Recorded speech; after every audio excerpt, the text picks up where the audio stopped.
Well, good morning, Atlanta Braves fans. Good morning, Falcon fans. Good morning, Atlanta Hawks fans. And do not adjust your computer screen. That's right. We have the man, the myth, the legend, Mr. John from Out of Your Falcon Mind, joining us this morning to talk Braves. John, how you doing this morning? Man, I'm great. This is the earliest I've ever recorded in my life, so I've got plenty of coffee. I'm good. I'm awake. I'm here. I appreciate you inviting me on, man. It's great. Hey, man, I appreciate you joining me. It is great. It is great having you, man. So I would be remiss if I didn't ask you, now that you've kind of taken a step back from podcasting, how do you feel? Like, do you feel, I mean, do you miss it at all? Is there like, is there like this call to be like, I should get back into it? Or how do you Yeah, feeling right now? yeah. No, we definitely miss it. It was it's the first couple of Wednesdays and nights were like, damn, what do we? Like nothing, guy. What do we do? Like, it was like, I mean, I say that kind of jokingly because I mean we've got it's nonstop around the house now, but no, it's yeah, we definitely miss it. But it's been a good little break. Mike's been traveling a lot for work, and he's doing good. He's doing really good. That's good. And so yeah, we're still working on a little side project that we've got to get going, but we're looking probably early spring to get that new channel going. Okay. And like we always left it open, as far as the Falcons, like we would possibly be able to come back next season, if everything works out perfectly for us. Right. So that's the hope at least. But and I do, like I told you before the show, if y'all see me or if the camera goes down, anything happens, I've got a 1-year-old pup and a 3-month-old pup that's in my room with me right now until my wife gets back from dropping Liam off at school. Oh, So wow. right now they're doing really good. I'm proud of them. I don't know what's happening, but it's possible it could go sideways at any moment. So. Yeah, man. Too. Yeah, yeah. Well, hey, we certainly understand, and congratulations on your new additions to the clan, to the home. So that's Yeah, good. man. Yeah. They're What nuts. are they? What species of So canine are they're called Beaucerons, and they? if Beaucerons. yeah, so if anybody's ever seen the show, like Kane has popped up on the show a few times, but they're a herding dog. It's pretty rare in the United. There's some in the United States, not a ton of them, but they're actually cousins. We got them from the same breeder, and so yeah, they're cousins, and they're crazy, but they're awesome dogs. All right. So let me see here. Trying to see if I can find a picture of these. Okay, so they're not small animals either. I don't think. No, They're not. Okay. Yeah, I mean the Pax is, like I said, 3 months. He's about 40 pounds, and Okay. Yeah. Kane's probably 75, probably if I had to guess. They look like shepherd dog. They look like shepherds. Yeah, They resemble shepherds a little bit. everybody thinks that they're like a Shepherd Doberman mix type of thing, and that's Gotcha. what they Okay. always think.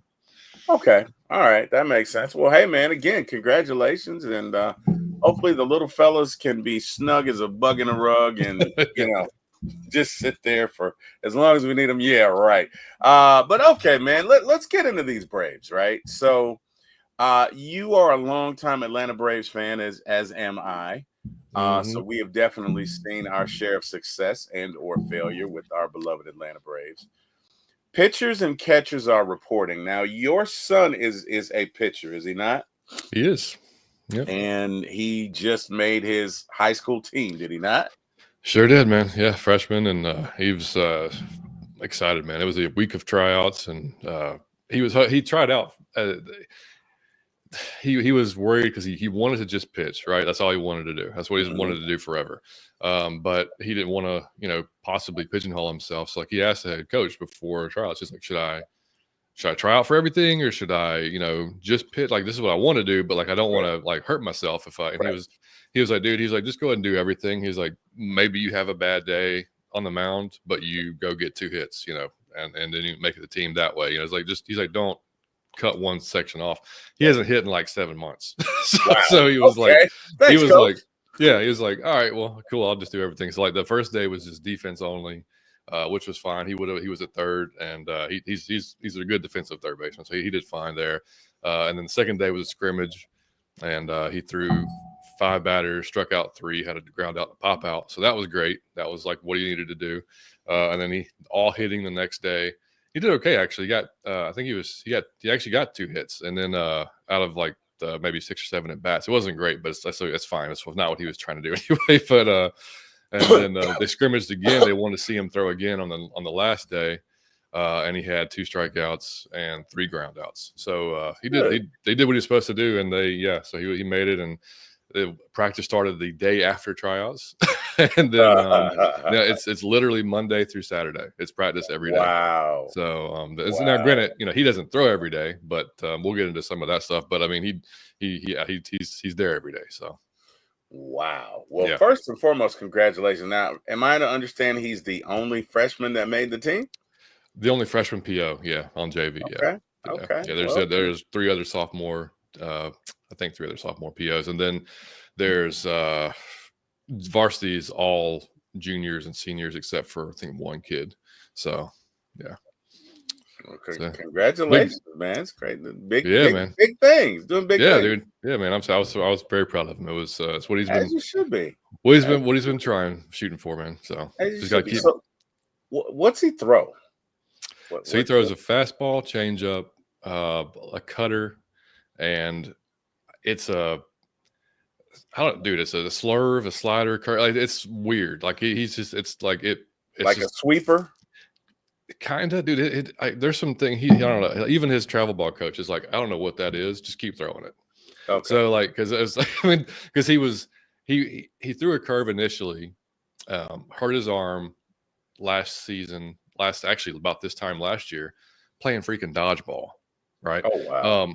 Just the dumbest thing in the world is have baseball players play dodgeball because they're going to want to throw as fast as they can and peg somebody in the face. Right. But he hurt it doing that. So when he came back, he was really mentally kind of like, I don't want to hurt my arm again. I don't want to do something stupid. So like the curve wasn't coming back to him. And so they were like, you know what, it's okay. Let's work with slider. Let's work with the slider. You already throw a pretty good cutter.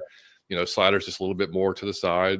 You get a little bit more, just a little more similars to it. So I work on the slider. It's doing okay. He was having a hard time consistently kind of getting around the ball. And so his coach showed him a little trick with his middle finger, and that just unlocked it for some reason. And he was all of a sudden it was like, but there's sometimes it'll act like a normal curveball. There's sometimes he'll actually release it a little bit to the side and it'll slide in. It's just wild. It moves. So that's all that we really cared about. Like it was moving and he could control it. So we're like, all right, cool, whatever. Okay. So yeah. Okay. All right. Well, that's good, man. That's good. His best pitch is probably his changeup, though, to be honest. You said his best pitch is probably the changeup? Yeah. Okay. Well, some guys named Glavin. Decent changeup he had, yeah. Santana for the Mets had some really good changeups. Mm-hmm. Well, did he play for Mets or I think he started with the Twins and the Mets. Twins, yeah. But yeah, very, very, very good changeup. So hey, you could make a decent living with that. You sure could, yeah. All right. So Braves and pitchers and catchers report to spring training today. They're going to get down there and get their work in. Hopefully, I don't know what the weather's like in Florida today, but hopefully they'll be able to get some work in. But I know that you have extensive experience in a lot of these camps. Talk to me about what the first day is like. What their goal is for the day, and just what they're trying to do. Well, I mean, for us, we started back because it's a little different, obviously, in high school, or at least, when the fall season ended, we took about a solid month to just do nothing, like rest, relax. Like he was well, I should say he wasn't throwing. He was definitely lifting and stuff like that. His lifting schedule started up like getting stronger, and then right after Thanksgiving, started kind of just tossing, and just kind of. Like some programs, if you're like our program, 9th inning, like has a really good like on ramp program, so you can actually it's like 6-7 weeks long. You can get there, and it's just you're progressively just you're doing a lot of heavy ball training, you're doing medicine ball, you're doing all this stuff to try to just build up your arm to get to go longer before the season starts. And that's that's so important, man, because that's where so many. Liam actually told me last night he saw a stat that there was more TJ surgeries in 2023 than there was in the entire decade of the 90s. Damn. Isn't that insane? I was like, But I believe it because the focus is velocity. yeah, absolutely. The focus is, I mean, look at you 20 years ago, you or 25, you could, if you threw 91, 92, you're in, no problem. Yeah, Now, that's, if you're throwing 91, 92, you better be rocking a curveball that is just lights out. Yeah, Or you better your be mad. changeup better be lights out. Or your cutter better get everybody out. They can know it's coming, but they still can't. Like, there has to be something demonstrative if you're not throwing 96 miles an hour. You know what I mean? That's just, but because of the emphasis on that, you see so many injuries coming off that. Now it's interesting. You said the medicine ball, right? That's the big ball that you just pick up yourself and throw, and a lot of that is in preparation. Let me ask you this question, because we've seen this come to fruition in some pitchers that I would say we've grown to love, and one of those would be Matzik, right? So if you know who Tyler Matzik is, yeah, right. If you follow the Braves, you got to know who Tyler Matzik is. Better know. He's basically, I'd have to call him the MVP of the 2021 post series. Yeah. Because if he doesn't big up when he does, we never make it to the World Series. And understand, I don't know how many pitchers Tyler threw that year, but it had to probably be, I'd say, at least 30 to 40% more of what he had pitched the previous year. And I'm talking high stress, high leverage, 99, 99, 100, full on pitches for probably 2 more months, or at least a month more than he had the previous season. And he's never been the same, right? Yeah. What's going on, Berto? How you doing, man? Good to see you, brother. Good to see you this morning. He's probably like, what the fuck is John doing on the screen right now? It's 8 o'clock. 8 o'clock. He probably is. He probably is. But John, let's talk about that. So I don't want to say that it ended his career, because he did sign with the Yankees. But this is 2025, and he hasn't really been himself since 2021. Yeah. Give me your thoughts on that. Man, I mean, it's I mean, the velocity just fell off. He couldn't get it back to where it wanted to be. And I mean, sometimes that happens to guys. Like, it's weird when it chooses to. Like, like there's always been like this argument of like, does a person's arm have so many throws in it? You know what I mean? Like, does he, when he reaches that amount, and some guys like Charlie Morton, who's a freak of nature, who can just pitch my age damn near and just keep throwing 95 and 96, which is insane. Yep. And then there's guys that like Tyler, who's probably what, 10, 11 years younger than he is, that all of a sudden it's just falling off, and it's like, clearly there's something, whether it's an injury, whether it was the injury that, really just, he could never get back, little tweaks mechanically, like that's what, like Liam now working with, he's had really good pitching coaches, when he started pitching, and he's had really good guys with him, thankfully, and as we were going to travel ball, and when the kid pitch started, and when he started really taking to it, that's one of the things we told, like, we've been in the same organization now since he was 11, and a lot of that's because of how good they are with their pitchers. And it's like, that's one first conversation I have with coaches, like, hey, how do you handle your pitchers? What do you, how is that training done? Is there, they actually have an arm care program that they can go to, what I mean? Like, it's throughout the season where it's just nothing but just arm care. That's it. It's just like, it's to prevent injuries, rehab injury, whatever.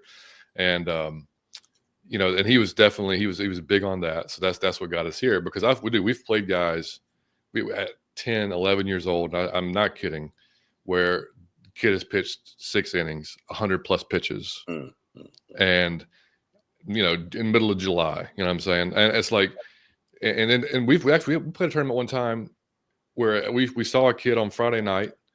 He pitched 5 innings. We saw him again on Sunday, and he pitched about 5 or 6 innings on Sunday. That's crazy. And it's just, and a lot of pitches both times, and it is crazy. And it's like, Yeah, no wonder like people are getting hurt. Like it's like you got idiots like this coach, who's just throwing a kid out there and just like, hey man, whatever Just so he happens, can happens. win. Just, We're hey. 10 years old, 10 years, 11 years. Like it's not that serious, man. Like, and so, especially early in the season, like you want them to build it up. Like you want like Liam, their first game was supposed to be today, but obviously the rain here in Georgia and Atlanta right now, that's not happening. It's already been canceled. But the coach has already told him, hey, look, the first couple of weeks, you're not really going to go over 50 pitches. Like we're trying to see who can do what, who's going to be sore afterwards, like all these things, kind of like see who's responding, who's performing everything. So that's kind of like, and then that's thankfully same as, kind of the travel ball. Like they really want to, keep an eye on how many pitches. And two is like, you've talked about like, and I mean, I know I'm sure you've talked about it before, but a lot of the big three, like Maddox, like they always talk about like, we never get hurt because we're always throwing. And that's a big part of it too, is like kids that just go throw during practice or their games, and they go all of a sudden they go from not throwing to just maxing out those 2 times a week. That's why they get hurt too. Yeah, because they're not constantly like, and now I mean like right. just throwing like Liam does a couple of flat grounds every week, at school, and it's just throwing. It's not 100%. It's 50-75%. Working on his release, working on mechanics, stuff like that. But it's consistently keeping the blood flow into that arm. It's working that arm out. And there's so much goes into it, man. You have to make sure those guys after every outing, he runs the next day. He goes and runs 2 or 3 miles the next day. Get the blood flowing. Like it's not just, hey, go throw, wake up, I'm gonna go. Right. Like there's so much to it. There's ice, there's heat, there was just, if you're going to do it right, then that's the way you do it.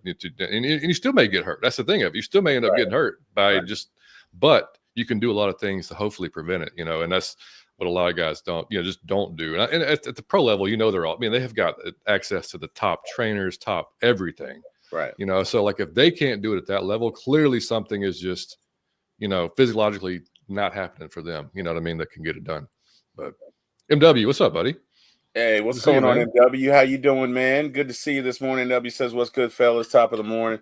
Hey, so when you talk about ice and heat, obviously after let's say you have a pitcher, he goes out and throws 7 innings, you're going to see the wrap around his arm, and you're going to see the ice, and that's what you're talking about.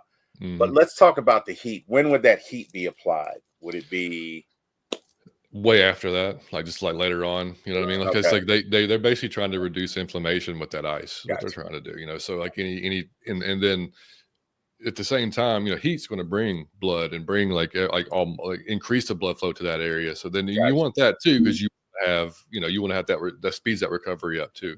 So it's a little balance that you have to do. I mean, like because Liam will come in, ices up after an outing, or when the dugout, whatever, and then later that night, you know what I mean, like before he might be playing PlayStation or something, he'll just have the heat on it, just to kind of get it going. But yeah, I mean that just having a good, he started lifting more last year because my whole background is exercise science, so like he's got a good base, at least with me, and then so, like I can get him. I got him started with bands and stuff like that, and light dumbbell work, because even kids 14, 15 years old, man, like you don't want to like get too crazy because their growth plates are still developing. Like you can really mess them up, if you try to go too heavy. Let's talk about that.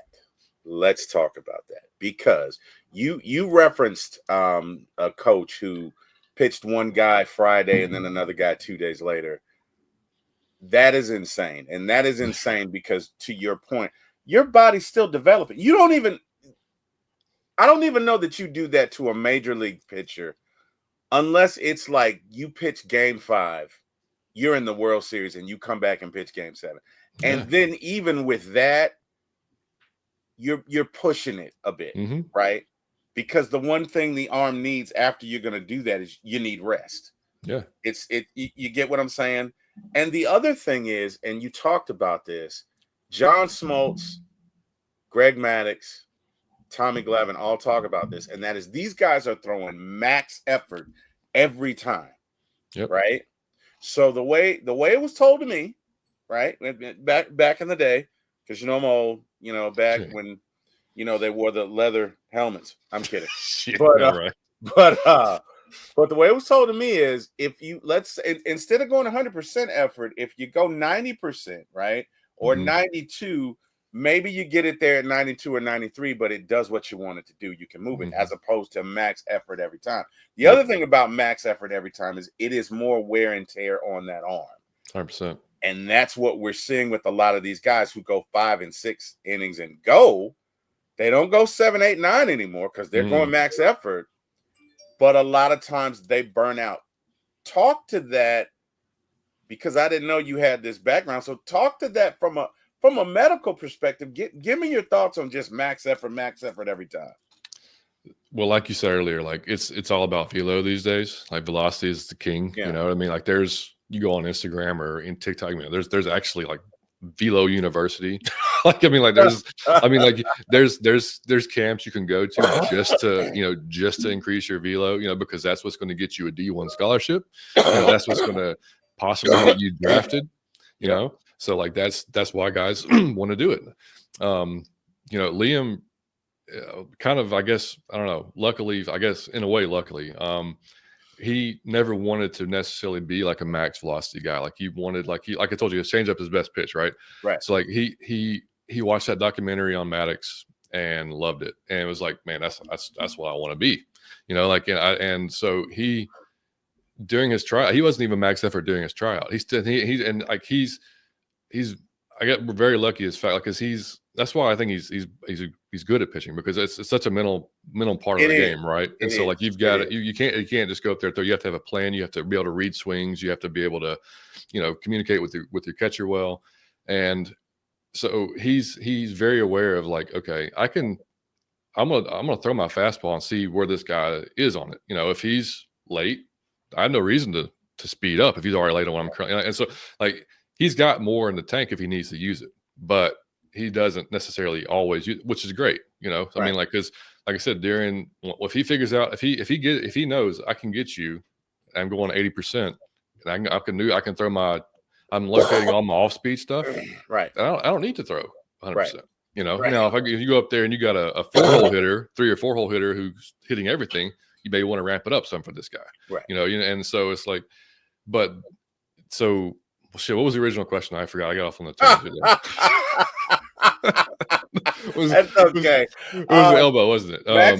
Max effort. Yeah, that's it. What is that?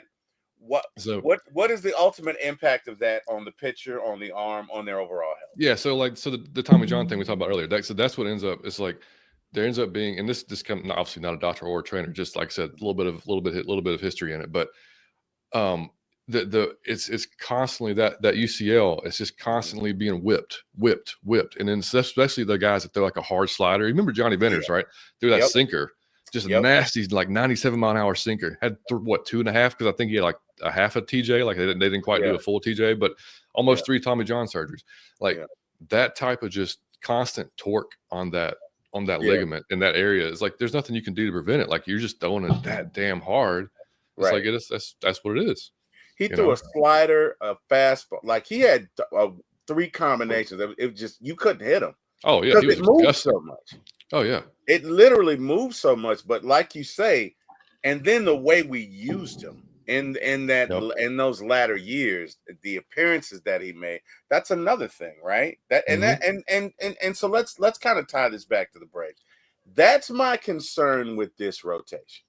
It's not that we don't have the talent, because again, if you look at it, you got Sale, you got Strider, you got Ronaldo Lopez, and you got Schwelly, who, you know, talent-wise, I'll take these guys up against anybody, right? Sure.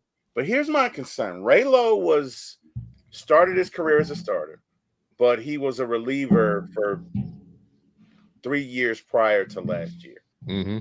In 2023, I think he threw like 58 innings. He had to throw 130 to 140 last year. That's more than double. Yeah. Right? It was almost a guarantee he was going to break down at some point. Right. So now you come forth a full year later, and he did pretty much, because we were one and done. So he pretty much had a clean offseason.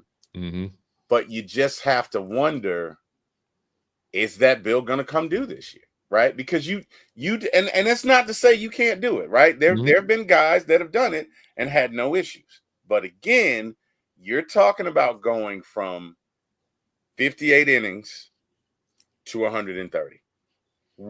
That's more than double, Massive right? difference. Yeah. That's my concern. Chris Sale. Now, Chris doesn't. It's kind of unfair to say that he's had an injury history because a lot of his injuries have been herky jerky, little stupid incidents that Yep. just would not occur to anybody but Chris Sale, right? Yeah, 100%. So we kind of have to be fair, but I bring it up to say if one or two of those guys go down, heaven help you. Because right now, as currently constructed, I don't think you have the depth to survive that. You could. I could be 100% wrong. But I just don't feel like you have the depth, which is why trading for a Dylan Cease is very important. Because if you can get Dylan Cease, you can essentially survive an injury or two, right? Yep.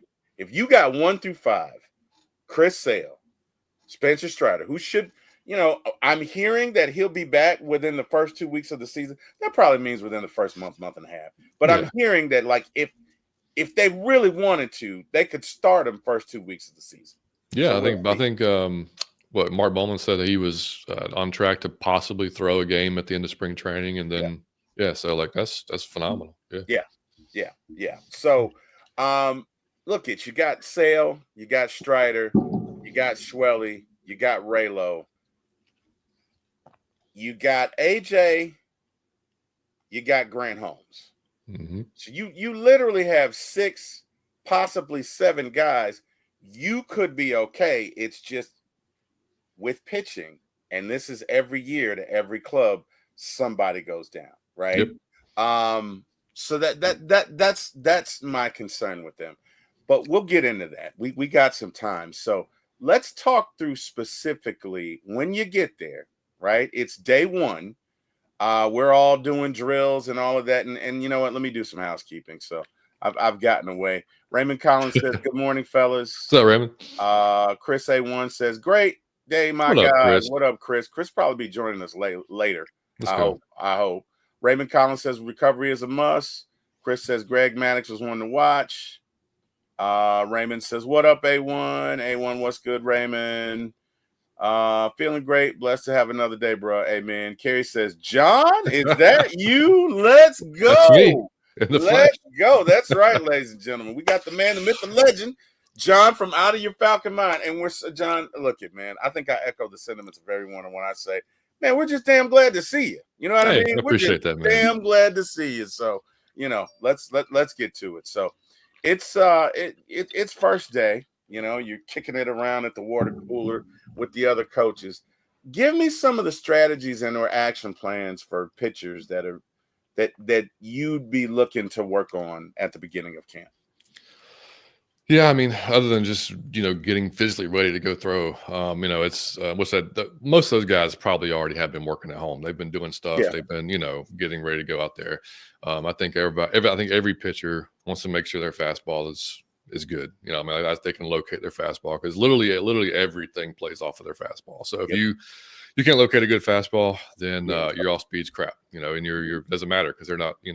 A smart hitter is going to say, well, I'm going to sit here and wait for him to throw me one because he can't throw anything right now. So yeah, that's the first thing, especially and two, we got Drake Baldwin, young catcher. They're going to be joining with Chris Sean Murphy this year. So it's like those guys going to be developing a rapport, figuring out hey, because I know Liam, he has guys that on his team, on his travel team, and now he's developing relationships with high school.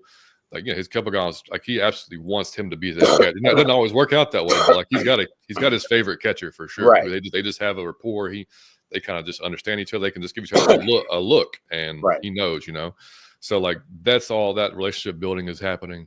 But just kind of like I said, just basic mechanical stuff. And I'm sure the pitching coaches, which is what's happening now with him, they're watching every little thing because dude, they can be just the slightest of tweak. And all of a sudden, there's 3 miles an hour. You know what I mean? Like, or 4 or negatively. You know what I mean? Yeah. So they're looking at just kind of everything. How can we maximize every one of these guys? And they're all different. And that's the thing that the pitching coach becomes so important. Is like it's not just managing the bullpen or whatever. It's literally being able to assess very different throwers and like, okay, what can we do to get the most out of those guys? Exactly, because that's what they're and that's. again, that's what he's doing pretty much now every day. Is like, okay, let's, and I think that's what they did. They kind of told him, like on even the week of tryouts, like it's like, hey, we know we threw on Tuesday. We don't see him on Thursday again. Number one, can he repeat that performance? And two, is it if this is a bullpen situation type of thing, can he come out of the bullpen? You know what I mean? And like a couple of days later, and still have what he had that day. Or does he need extra rest? That type of thing. So just a lot of it's just for the pitchers themselves, it's just getting loose, getting back to the everyday grind of it. And POs have the life, man. I mean, talking about the life. Like it's like when they say they show up, do their work, and go golf. That's what they do. They show up early. They throw their bullpen through their flat ground. They do their bands. They all right. Y'all have a good time. Have a good time. We'll see y'all 5 hours later. Y'all go see her hit the rest of the day.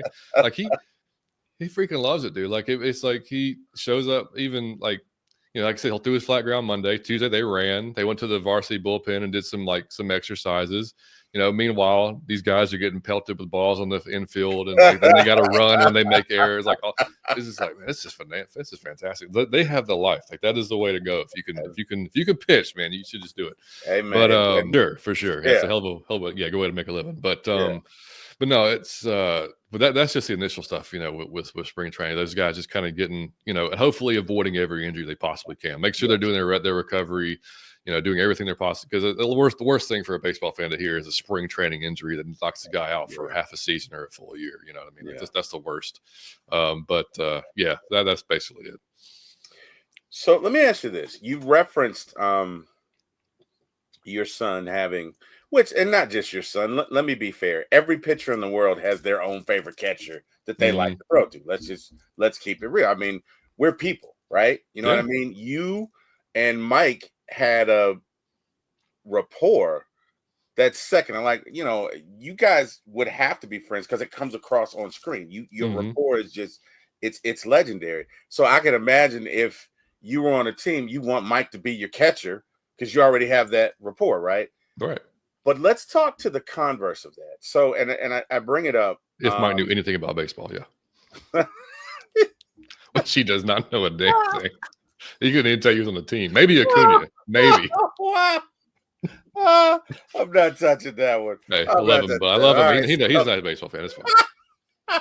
So, God, you made me forget. Okay, so a couple of years ago, right, we trade Contreras.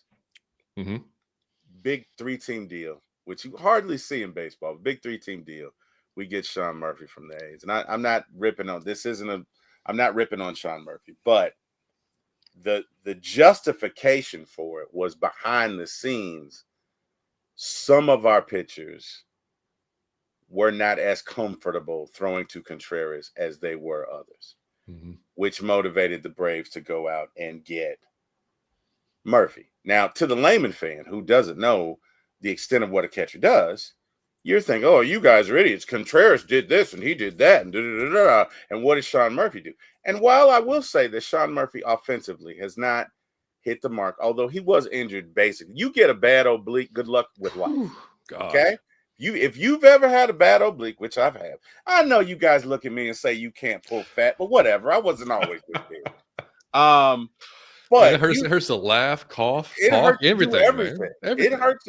That's why when those guys get a bruised rib, I don't see how you got to be tough to be a football player.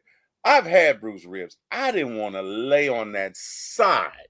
No, I didn't want anybody to. You can wrap up as much as you want. Oh my God! And it's like you talking pain. So, he did have the oblique. But what I will say is catchers a lot of time can determine a success or failure of a pitcher by the game you call, right? To your point, if a guy can't crack your fastball, you're throwing it up and down. Now, understand, a fastball isn't just throwing it across the middle of the plate. You can throw it in, you can throw it out, you can throw it up. You want to back him off the plate. He's a right-hander. You could come into it, then you can go low and away. There are lots of things you can do with it, but a catcher has to understand sequencing and when to throw a pitch, right? And so if you look at I'm not playing devil's advocate. I'm just kind of putting something out there because I've heard a lot from that basically we lost the trade. I don't think we did. Right? I don't think we did. And I don't think we did. Now, if you're talking offensively, okay. But the Braves had one of the best pitching staffs last year. Mm-hmm. Right? And it was 50-50 with Sean and Travis. yeah. It's 50-50 last year. So you could argue that while no, he didn't contribute much offensively, you're taking away a run or two per game. You're very much so contributing, right? Yeah. But let's talk through that. Talk through like the advantages of having a good catcher and the difference that they make. The very first day of tryouts, Liam's head coach, who's been a head coach at this school forever. I mean, like I think he's in the Georgia High School Hall of Fame already. But anyway, he told him, he said, "Look, guys," he's like, "most important player on a team is a catcher, period." And he was like, "There's so many things that go into it, because like what the stuff you just said, like you got to be able to." He's essentially like everybody talks about center being the smartest player in football as far as the offense goes, right? And being able to pick out what blitzes are coming and what they're seeing in coverages. Same thing with the catcher, right? So they've got to be able to be aware of everything going on the field at that time. Like everything. Runner where the runners are at, their positions, like we're going to back pick, where we're going to, is it need to throw over, anything like that. Yeah. But then, like you said, having that rapport with the pitcher where, okay, I know this guy so well, like his fastball's not working today or something that, they can go out there and give him a little bit of a tip. Hey, just you're flying open or, whatever the case may be, like make this little adjustment. It's not just catch the ball, throw it back to the pitcher, catch the ball, throw it back. Like it's like they've got to have their head like completely 100%. Like they can't take an inning off. They can't take a pitch off.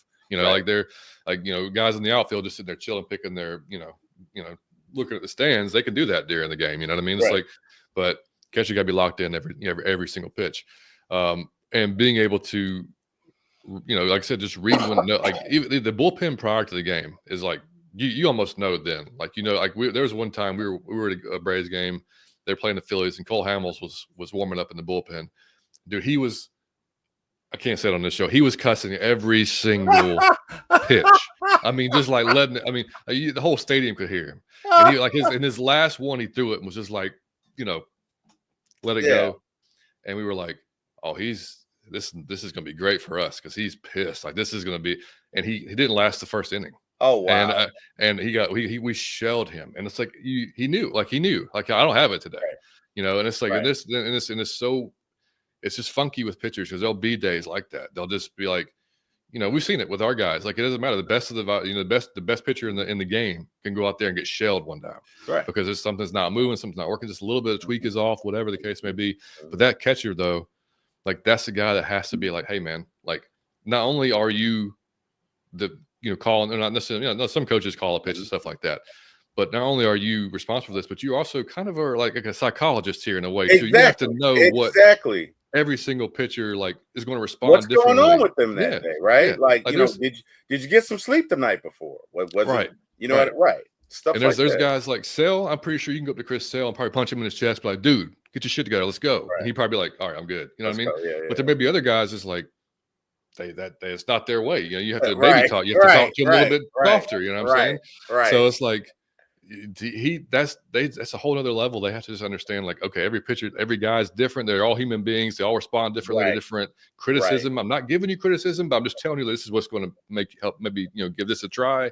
It's like, so it's, and every pitcher to an extent has an ego of some sort, of course, right? Because they know, they think they know what this is what I'm doing. This is what I've done forever. What got me here, right? This is what got me here. It's like, so they got to be open-minded to changes, or just trying to change. That's what I've always told Liam. I was like, dude, you may hear, because that's the thing. If you got a travel ball coach and you have a pitching coach and you have a high school coach, another pitching coach, and maybe you're taking lessons too, right? You have so many voices in your ear. Mm-hmm. So it's like, listen to everybody because they're all there for a reason. They're all, probably have good information. It may not all work for you, but you can at least try something. Like always try it. Because you may like this little thing that his coach showed him with this curved slider, whatever it is. Like, I was like, if he had never tried that, I mean, like he literally threw that that was one of his best pitches during his tryouts. You know, like struck guys out on it, and I was like, dude, that might have just got you on the team. Like that one little tip may have secured your spot on the team. Yeah. So like you got to be open minded as a pitcher to be like, yeah, man, I'm gonna take in all this information. I'm gonna try it. If it works, great. If it doesn't, no big deal. Just toss it out and go on to the next. You know, and it's not everything you're going to hear is going to work. But yeah, catchers have a tough job, man, because and then they have to go out there and perform offensively or try to perform, you know, to go hit. So that's why if you get a catcher that can also hit really well, that's just a bonus, man. Like that's just a big bonus that you can get an offensive catcher as well. Because those guys, I mean, that's, you know, they're going through it all game. Yeah, that's something, man. What's interesting to me, and it's just like you said, the pitcher, sometimes you got to be a psychologist, and sometimes you got to be like, hey, man, let's go. And other times you got to. You're really like a little manager on the field. Literally, yeah. You get what I'm saying? That's why so many of those guys end up being managers. Being managers, yeah. Correct. Yeah. That's definite. Okay, so I think, and ultimately where I'm going is if you look at the Braves' ERA for the past couple of years, you could make the argument that, well, okay, no, offensively they may not be apples to apples, but as far as calling games, as far as the ERA, as far as the performance of the pitching staff. And when you look at that, you got to look at the total performance, not 100%. Just the starters, but also the relievers. I think you could say the trade's even. I wouldn't say the Braves won it, but the Braves didn't lose it because, again, what good does it do you to have a catcher that hits 50 home run if your pitching staff ERA is 5, right? You're not really beating anybody. So you have to consider that. Yeah, I mean, unless the only way you could even remotely say that is if Contreras went and became all of a sudden an amazing defensive catcher. I mean, and was doing the same things that Murphy was doing. You know, like that's. But yeah, I agree with you. Like it's just tough to play revisionist history on that one because you don't know how many runs was possibly saved, you know, from Murphy. Yeah. Okay, though. All right, so let's get into some other stuff, right? Let's say you come in, right, and you've got short-term and long-term goals. Talk to what that could be for, you know, any pitcher going into camp today. You know, let's say you're Bryce Elder, right? I was going to ask you about you. I was going to ask you, are you still are you still like Bryce Elder as far as like, hey, yeah, or are you just like, I'm good, I'm done, I've seen enough, like it's the same thing every time? Like that ship is sailed for me. Me too. For me, that ship is sailed. You know, me too. Like he'll have one good performance and all, like just 4 crappy ones, and it's like that one good one will keep him up for a while. And it's like, man, like, but that's what you talked about earlier. Like he doesn't throw that hard. So like if you don't throw that hard, that you don't have a strikeout pitch, you better be hitting the corners like all the time. And if he's not, then he's getting shelled. You know, and that's just unfortunate. Or your other pitches need to be otherworldly. Right? Yeah, for sure. So you could throw 91, 92 if the swing and miss on your curveball was 98 percentile, right? Then you could live like that because you're basically just your fastball is your breaking pitch and your breaking pitch is your fastball, right? What was it? Mariano Rivera threw one pitch, but it was so good you couldn't do anything with it, right? So they used to say he'd throw it in New York and it end up in California. Like that's how much it would move by the time, you know, and guys would tell young guys to come up and be like, yeah, we know it's coming, but you just can't do anything with it. If you got a pitch like that, it really doesn't matter what your fastball does. Right. But in today's baseball society, if you don't have it and you're throwing 91, 92, man, you're living dangerously. How'd that song go? You're living on a prayer. Yeah. You are John Bon Jovi living on a prayer because it's not if, it's when you throw that bad boy and it goes across the middle of the plate, it's going a long way. I mean, a long way. These major league hitters could probably hit 120 miles an hour. Like you throw anything. Bobby Cox used to say, you can hit a jet if you time it right. 100%. And that's, you know, that's pretty much it. But yeah, with Bryce Elder, I haven't seen that he could repeat that success. Yeah. Right. Because again, when you first come up, you catch the league off guard. Right. But then they adjust. Because guess what? You got more technology out there. You got more cameras. Oh man. Houston Astros. You got more cameras. You got more, things that you can take advantage of. That these guys can now break down and look at everything that you do. And MLB is a game of adjustments, right? It's a game of adjustments. So, I just guys going to dugouts with their iPad, looking at their previous at bat. Exactly, looking at it. It's soon after. So I really don't see. He's not shown me an ability to adjust. Right. So I really don't think he'll be a Brave next year.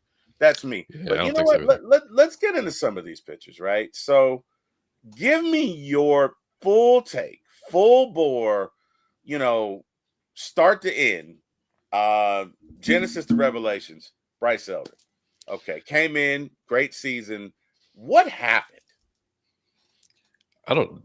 I mean, like you said, I think his secondary pitches just aren't good enough to so like I said, if he's just a little bit off, if he's not painting all day long, then guys can sit back there and wait on their 92 or 91, whatever he throws, and just tee off on it. And that's the thing. If you give a hitter something that he can if you give a hitter something he can like eliminate from his thought process, like, okay, this is what he goes up there with a clean, like most guys are going up there, like they'll tell you, go up there, sit fastball, right? You want to prepare for the fastball, pretty much every guy, and if you get off speed, spit on it, unless it's, thrown for a strike, wait back on it, all the stuff that they tell hitters.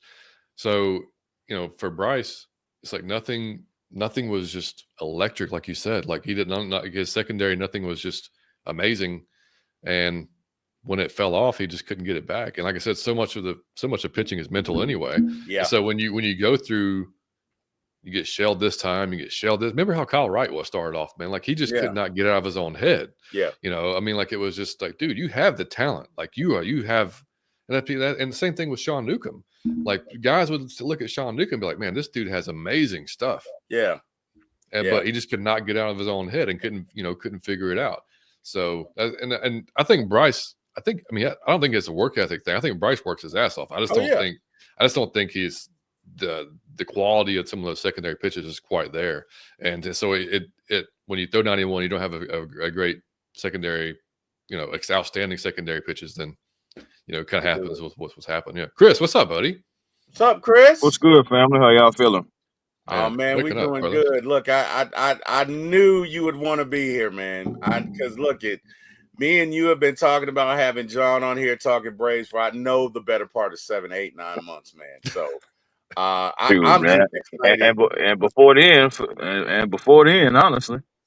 Hey man, Chris, we did a show a long time ago, didn't we? Like maybe like a Braves show. I mean, it was a while. I mean, we had got some Braves talk in and whatnot. But shoot, man, I understand. It just been, everybody been moving and shaking and doing their thing. So it gets tough, man. It gets tough. Hey man, I can cross this one off my bucket list. I was looking forward to it because I see John, and every time we'd have him on the show and we talk Braves, John would get that look on his face like, oh yeah, and I'd be like, I gotta get him on there. I gotta get him on there. Robert Blackman says, good morning, gentlemen. What up, Robert? Jamal D says, yo, Jamal, what's going on? We are talking Braves this morning. So Chris, we've just gotten to the point to where we're talking about our pitchers. Well, some of our 4th and 5th starter candidates might be a better way of saying that, right? So we were talking Bryce Elder, and John and I said, please and no thank you. We've seen enough. And no disrespect to him. Look, he hey, listen, you know how I feel about Bryce Elder. Honestly, he would have never, if we didn't have injuries, the man would never see starter minutes. Like, to me, you know what I'm saying? Like, again, that's no disrespect to him.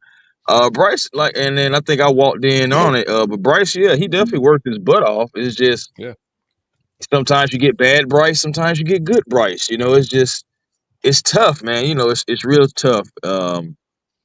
He's had some good quality work for the Braves, but let's just be honest. It's been times to where we've thrown something at the TV looking at Bryce Elder pitch. Oh yeah. So man. it's just it's up and down about him. It's up and down. Yeah, I think for him too, he may be best suited for maybe like a middle relief type of thing, where because it seems like with him, you get through second, third part of the line. If he's in there that long, that's when he starts having issues too. Like they just start teeing off on him. Yeah. All right. So absolutely. yeah, That's what I'm saying. the council voted no on Bryce Elder. That's a no. All right. So Ian Anderson, let's talk about it now. Ian had a great year in 2021. Matter of fact, threw a no hitter in the World Series. It was a weird no hitter because I'm about to go into the shop. You said what now? Oh, my bad, y'all. I'm out and about. Somebody was just asking me a question. No worries. So Ian Anderson, John, give me your thoughts on Ian. I know that he had Tommy John surgery, 2023? Yes. I want to say so. I think so. Yeah. Because he came back. Didn't make it up last year. Just give me your thoughts on if he has a chance to make this roster this year. I think he does. I don't know if it's more me just wanting to believe he does, because like I was a huge fan of his in 20, because he does have a lights out changeup. He does have a secondary pitch that's just ridiculous. And he throws 95, 96. That's where he topped out at, I think, right before he had TJ. So I think he threw a curve as well. So it's like he's a guy who I think, and he's been in the World Series, like at the biggest stage. Like, he's done it, right? Like, as pressure wise, it can't get any more than what he's already experienced. So mentally, he has to know, like, I can do this. Like, it's in me. I can do this. I just got to get, and it's how he rebounds from Tommy John, which, I mean, most of the folks, these days come back sometimes even stronger. Sometimes they've added a few miles an hour to their velo. So I want to believe that not that Tommy John's ever a good thing, but almost like that was like a reset for him. Right. Like, it was like, take the time off, almost like, here we go. We start from scratch. Let's build this back up. This is all in the past now. Like the what went bad, but hey, let's move on from now. Because he has like you said, that fifth starter. And in general, just the depth. You go 1-2 guys go down, you're going to have people step up, young guys, or just somebody like Ian who's been there, done that. He'll have his opportunity to cement himself in the squad if he can take a hold of it. So I want to believe he can be there and be that guy, but we'll just have to wait and see. Chris, give me your thoughts on Ian Anderson. Oh man, John just really laid it out perfectly. Honestly, I would love to see if there's any possible way for him really to bounce back from this Tommy John, because I mean, Ian Anderson, I mean, we got to give him his credit. At one point in time, we thought we had like a real deal gunner when it comes to like pitching, when we were looking at Ian Anderson when he had that great year a couple years ago. And then he just has not been the same. But honestly, we're going to, with the bullpen that we have, with the pitching that we have, everyone who is on the Braves roster right now is going to get a shot. Everyone is going to get a shot. And Ian, he has the opportunity to try to resurrect his career from the standpoint of being like labeled as an ace type player. And shoot, man, moving forward, I just want to see what we're going to be able to do, because we have so many holes to fill and it's a lot going on. But with the pitching, the pitching is what it is as far as like the personnel. I don't believe the Braves are going to be able to bring anybody else back, bring anybody else in. And I don't want to give up on the Dylan Cease thing, but it's just, fellas, we know how Alex is, okay? We know how the Braves organization is. So it's just like, do I really believe that we're going to get Dylan Cease? I got like a glimmer of hope. But honestly, man, we already know money talks. And if you don't have enough of it, you just don't get the player. Yeah. Yeah. That's what TWill and I were talking about. It's like, dude, it's so annoying because Liberty Media's got more money than God. And we could go get whoever we wanted. You know what I mean? If they let him do it. But that's what I'm saying. I thought we was our own entity now. I thought we got from under Liberty Media. Did we? I don't know. Did. Okay. All right. We did. Well, never mind. But even still with that, it's like, it's only a certain threshold the Braves are willing to cross right now. Yeah. Yeah. Probably regardless of what Alex talking about, it's only a certain threshold they're willing to, Yeah. Did y'all see? No, I'm sorry, I didn't mean to interrupt you, TWill. Go Did y'all ahead. see the? I think it was just a quick article that some owners are proposing they may try to do a salary cap. Yeah. Yeah. That you do that, and you're probably going to have a strike. Yeah, I agreed. Yeah, because I mean, the you players are never going to. Why would they? I sign didn't to see that? this person right here. I was gonna get right here. You mute him.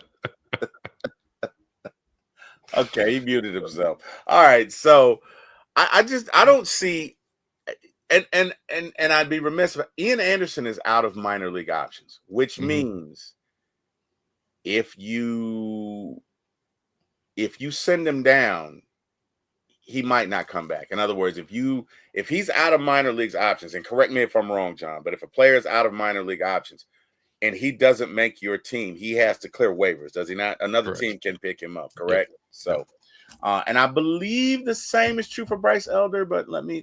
I could be wrong. Let me check. Man, it feels like it should be. It feels like it, but let me see.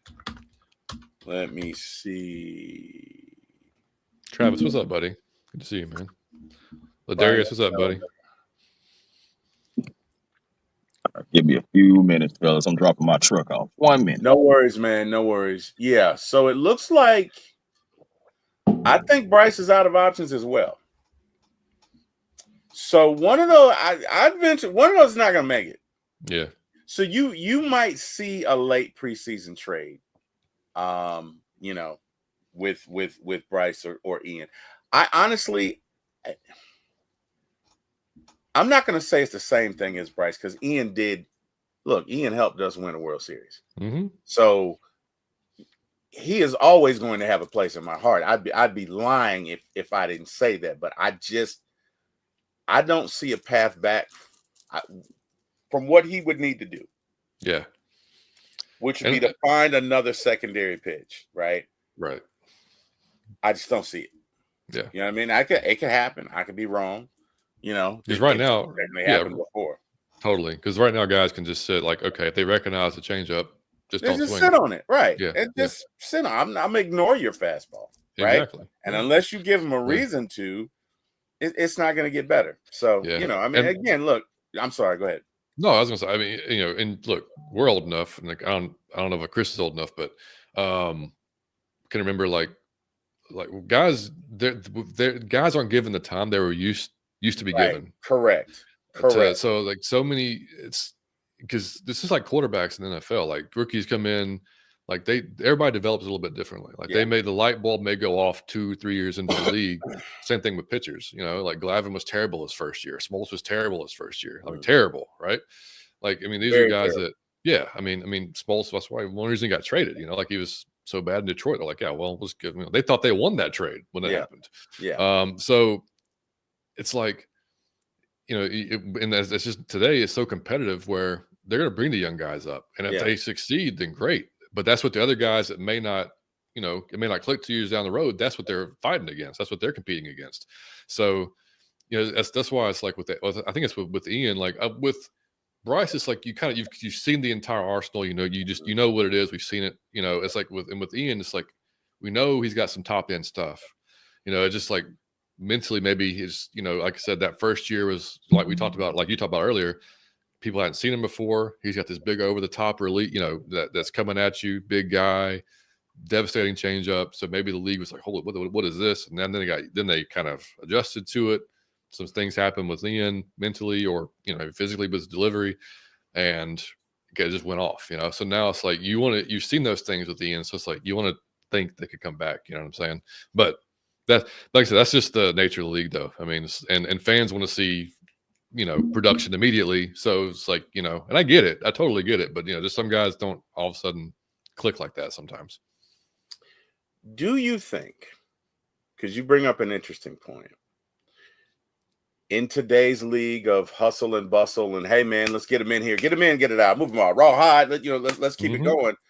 Do you think that you can damage some guys' confidence by bringing them up too quickly? And do you think that happens? 100%, without a doubt. Yeah. Yeah. I mean, because you bring a guy up, he gets shelled his first outing or second out. Yeah. I mean, you want to say like, because we look at it as like not almost like they're robots. Right. It's like, oh, well, just he just needs to forget about it. Come back. Yeah, that's easy to say. Correct. But when you're in front of the world, in front of a stadium full of people and you're on TV and you just get embarrassed in your first outing, it's not as easy just to say like, all right, I'm gonna move on. Like it's great if you can, right? And that's and that's the discussion I've had with Liam over and over and over again. Is like, dude, every level you go, it's gonna be harder. Every level every age group you move up, the guys get better and better and better. Mm-hmm. So mentally, like you've got to be able to understand you're going to have really bad days. You're going to have days you go out there and get shelled. Right. It's like, how do you respond from those days? That's what's important. Like, or how do you respond on the mound? Like, are you going to have bad body language on the mound?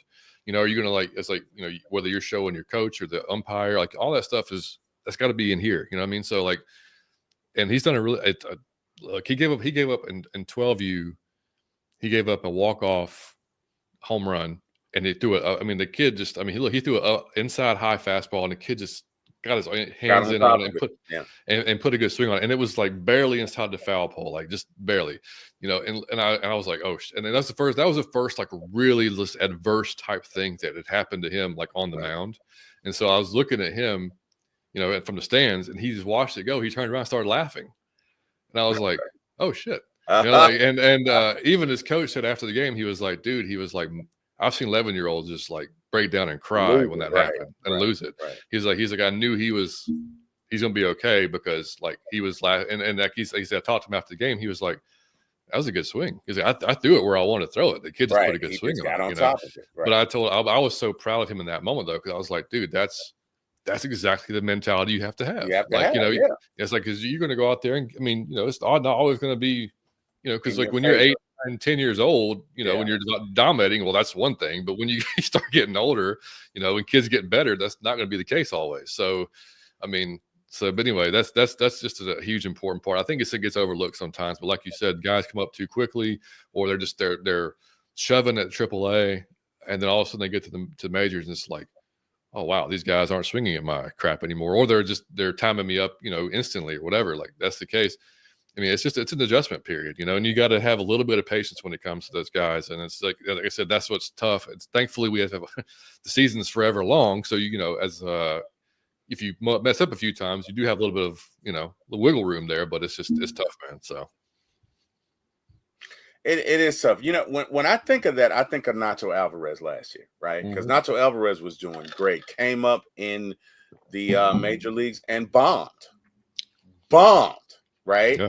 And so now he's got to go back. And I'm not going to say that it's damaged his confidence, but I don't think that his return to the minors was as good as I thought it would be.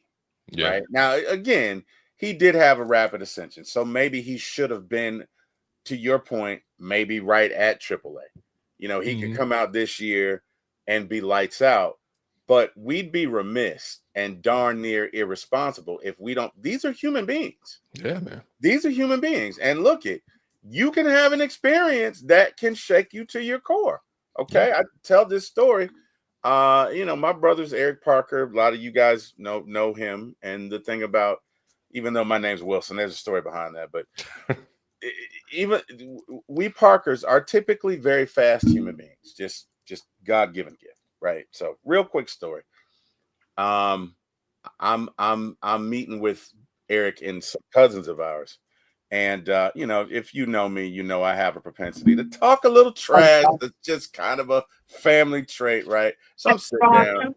I think we're playing spades or something. And anyway, the topic of racing comes up, right? And I'm like, well, I got my shoes in the car. There's nobody in here that can beat me. Matter of fact, wherever I go, I'm the I'm talking just trash, right? And my uncle, my cousin, I'm sorry, that's how bad he beat me. My cousin Bob said, well, we can race if you want. And the way he said it was just so casual. I should have picked up on it. I was like, yeah, like, nah, he's too happy, too easy about this. Bro, I've probably raced 100 people in my life. I've only lost 3 times. One of them to him. Okay. So I'm on one. I'm like, whatever. I don't even gotta go and get my shoes, Bob. We can go right here. But let's go. Fine. Barefoot. we get out there. Now, first off, Bob is 6'5". Okay, good looking dude, Adonis, body of a god. Okay, none of that means a thing to me. Because again, at this point, I don't even think I've ever lost a race. Or if I did, it was to one. It was like one guy, right? So I'm coming out there full of confidence. We take off. His get off is so damn quick. Jesus Christ. Jesus Christ. He's 6'5", man. He beat me by 10 feet. 10 feet, John. It wasn't even close. My brother is in tears. Because he told me, you don't want this. But of course, I didn't listen. Bob, we going again. You just got lucky, Dim. He beat me by 15 feet. Okay? Damn. I can't make this shit up. We go one more time just because my ego would, like, I am literally, you know, Marty McFly on Back to the Future, how you couldn't dare him? That's me. Mm-hmm. Oh, no, I'm going to get me some victory today. I don't care if I kill us both. I'm going to get me. He beat me by 20 feet. So at that point, you were a glutton for punishment. But I'm not going to lie. It damaged me, right? It did something to me that day because I felt like there was another human being that I just could not run with. And that blew my mind, right? Never before had I ever, and I played sports all my life, never before had I ever felt like I just can't run with this guy. Damn it, I just couldn't run. Bob is probably world-class speed. Like world-class speed. Because I was fast. It doesn't seem like it by this story, which clearly I wasn't on that day, but I was fast, okay? Anybody have ever played football, baseball, any sport, they would tell you I was fast. And yes, Darius, I did have a big ego. Whatever. The point is, and getting back to the Braves, I can see how if you put somebody in a circumstance where they go out and you let them go 6th inning and they give up 12 runs, they may never be the same, right? Mm-hmm. They may never recover from that because they may say to themselves, look at my brother laughing. You anyway. He's laughing because he knows. Of course he is. But as all good brothers would do, right? Yeah, exactly. But you walk away with that feeling like I can't compete. You get what I'm saying? Mm-hmm. So I get that in regards to that. And I saw that last year in Nacho. I don't think Nacho was, and you had to bring him up because everybody in our organization was hurt. You didn't have a choice but to bring him up, right?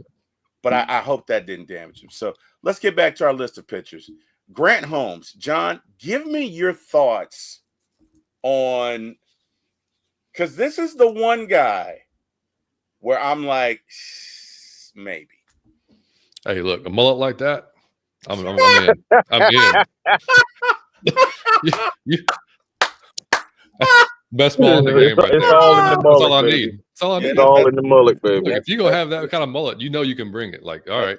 Yeah, I mean, I like what I saw last year, man. Like, it's almost like he always came across to me like, it's like, you don't know what you don't know. You know what I mean? Like, it was like, he's just out there just doing it.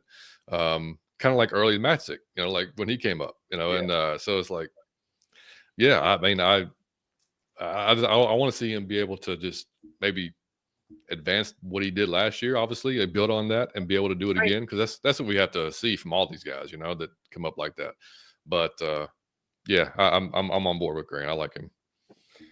What's interesting about, well, you know what? Let me stop. Chris, give me your thoughts on Grant Holmes. Grant Holmes. I think, honestly, I think Grant Holmes is going to start a few games for the Braves this year. I definitely see that. If everything stays the way it is, I think the Braves are going to be rolling out, some pitching staff by committee. You know who your gunners are. You know who your starters are. Spencer Strider coming back. Cy Young sale. Then you got Ray Lowe, also Swilly.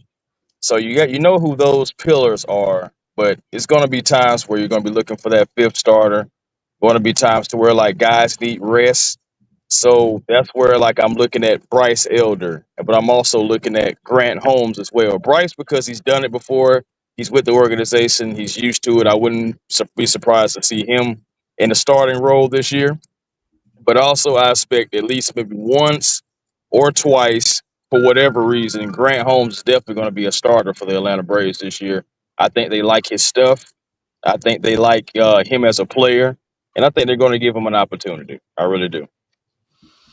Yeah, I think So the book on him is his sweeper or slider is plus. He's got a fastball sits around 95, 96, but that sweeper slider combo is swing and miss, darn near lights out, and it plays, right? What doesn't play, I think his what does he have, that other pitch, John? He's got a cutter that may not play. But sometimes it didn't cut. Right. But he throws it just enough to keep you off of it, right? And so, just from what I'm hearing, like, of all of the Braves, shall we say, pitchers that are right there about to break through from a starting perspective, I would say Grant Holmes probably has the most chance to succeed. Yeah, right? I agree with that. And so, yeah, I'm okay with Grant Holmes. I think Grant, and which kind of, I understand why you wouldn't just want to go out and sign somebody, because if he's going to give you just as good as Grant Holmes, why not just pitch Grant Holmes? It's a lot cheaper, right? Yeah. Gentlemen, let's not forget. Let me tell you something. The highest paid brothers out there in any sport are pitchers. Okay. Okay. I could suck as a pitcher and make $5 million right now. I'm thinking, how about me, you, John, Chris? We go out and let's just pitch to each other. See if we can, I already told you, TWill. I've been working on it. I've been going through a little training and everything myself. They can pay me $1 million for half a season and release me. I'm good. I'll take it. Mrs. Wilson would be happy with that. You said what? All I need is a half a season. They can bring me in after the All-Star break, and I'm gonna finish off the season, and then I'm gonna retire right after, just to be like, yeah, did that. You'd have to. Your fucking arm would be falling off, man. That's like, without a doubt. I might can probably hit 70, 75 maybe these days. I think I'm rocking 60 miles an hour at best. Like, hey, I don't think you're gonna get much out of me after that. I think I can get to 85 if I put my all into it. Oh man, hey, I love it, bro. I'm gonna need a knuckleball, John. That's the only way I'm gonna make it. I'm gonna need a knuckler that just buckles people. You know what I mean? Other than that, I'm gonna get that Frio Necro. I'm gonna have that knuckleball. Oh yeah. And then y'all make sure y'all send me to the hospital to get my UCL checked on right after the game. Okay? Exactly. Amen. All right. So I think we all agree that Grant Holmes has a pretty good shot. So now I'm going to bring this guy up, and I've heard pluses and deltas on this, but let's see where we are. AJ Smith-Shawver. Give me your thoughts on this one, John. I think this is the case where just super young, right? And when he was, was he 20 when he came up at first? He was young. Yeah, like 20 years old. So crazy stuff. That's why they don't want to. That's why I'm sure people have wanted him in trade deals, and they just haven't. They've been reluctant to let him go because they see what potential is there. Like the kid was he a quarterback in high school? And he just started pitching because he could throw, and all of a sudden he's like. They were like, "Oh shit, you can throw like 95. Like, what are you doing? Come over here and play baseball."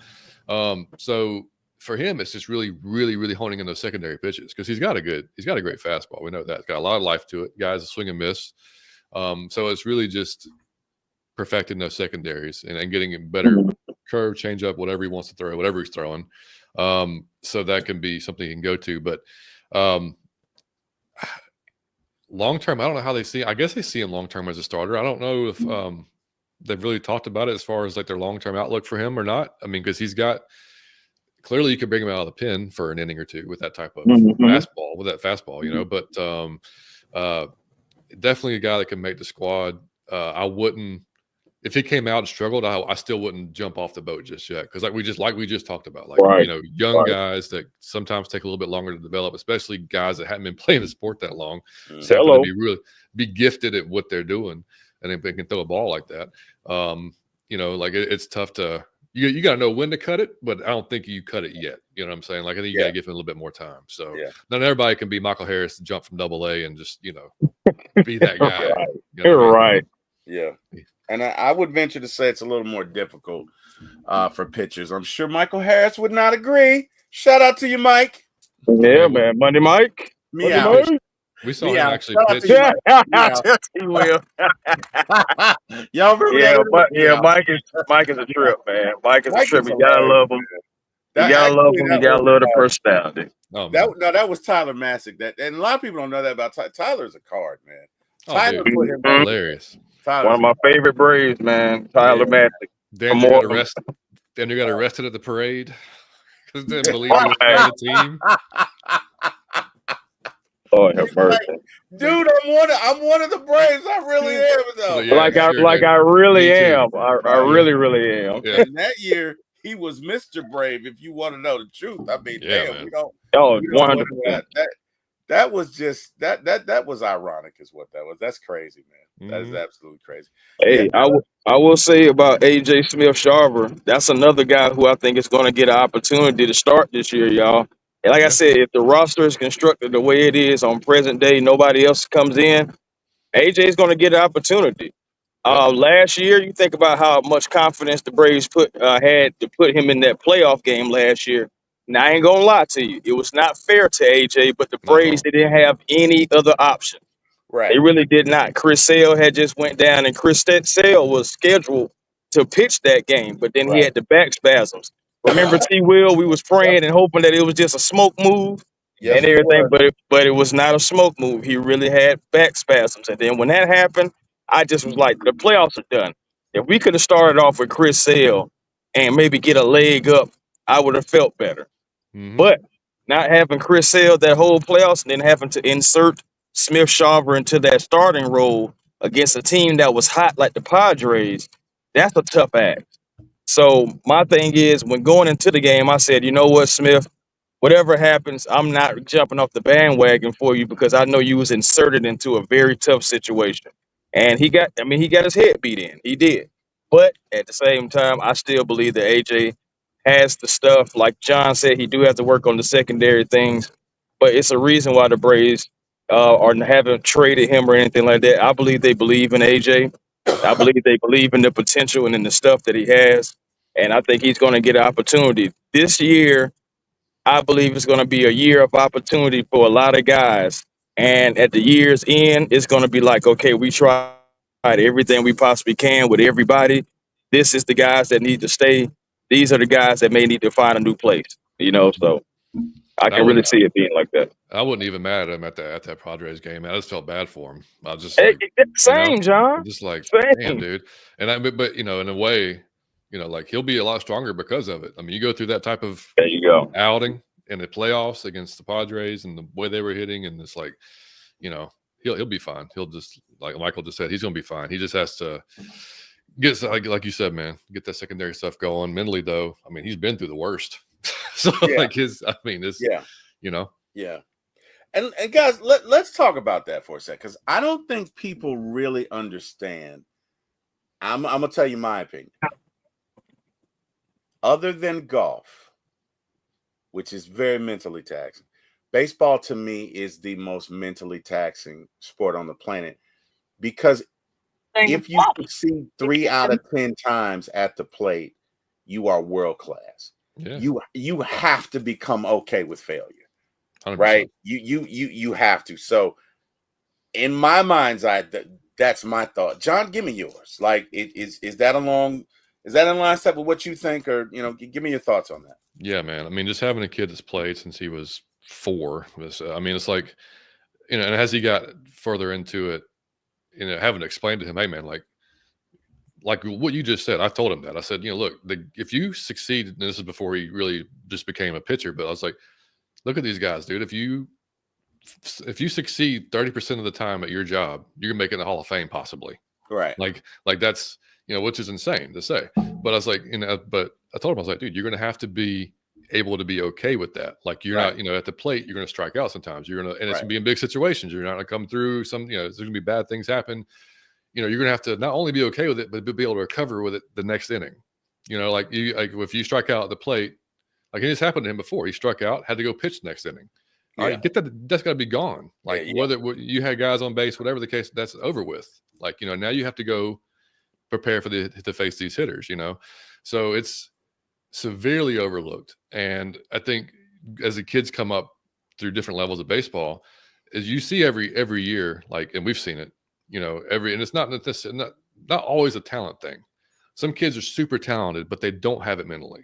Right. Like what I'm saying? Right. Like, and we've seen it. We've had friends that are like going out there and like they're fantastic hitters, but they cannot keep it together. And it's like and coaches, they can't handle that. Right. Even now, like he's 14. And it's like his coach will tell him, like, "Hey, dude," like, and so tells the whole team, like, whether you're having a good outing or a bad outing, I don't want to be able to know. I don't want to be able to tell by looking at you on the mound. Like, that's Right. like you need to be just focused in. Like, I'll worry about taking you out, and if we need a mound visit, we'll have a mound visit. But it's like you have to go up there. Then the most important pitch is the next pitch. So like, don't worry about what just happened.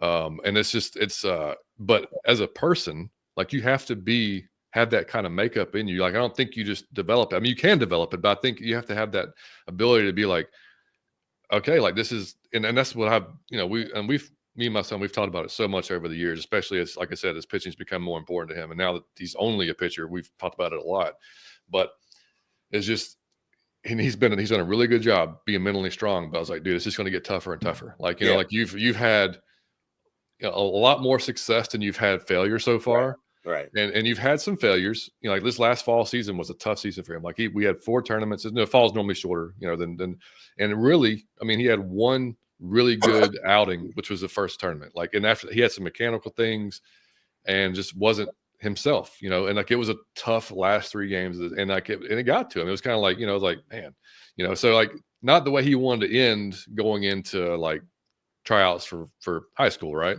But we had plenty of time, got his mind right, and he was fine. He made the team, right? So, but I told him, I was like, you just because you've had this much more success and you've had failure, like, you're still going to have to, and and actually he understands it because like he follows all these guys that are in the pros. Like he takes, I mean, like I said, any documentary he can watch, he watches. Like he wants to really just kind of like, how do I approach this? What's the smartest way can I approach this? Mentally, from a mental standpoint. Yeah. And it's like I said, I mean, luckily, like I said, I've never had to really get on to him about his emotions. Like, I mean, he'll get pumped up and you'll see it sometimes, big strikeout, something like that.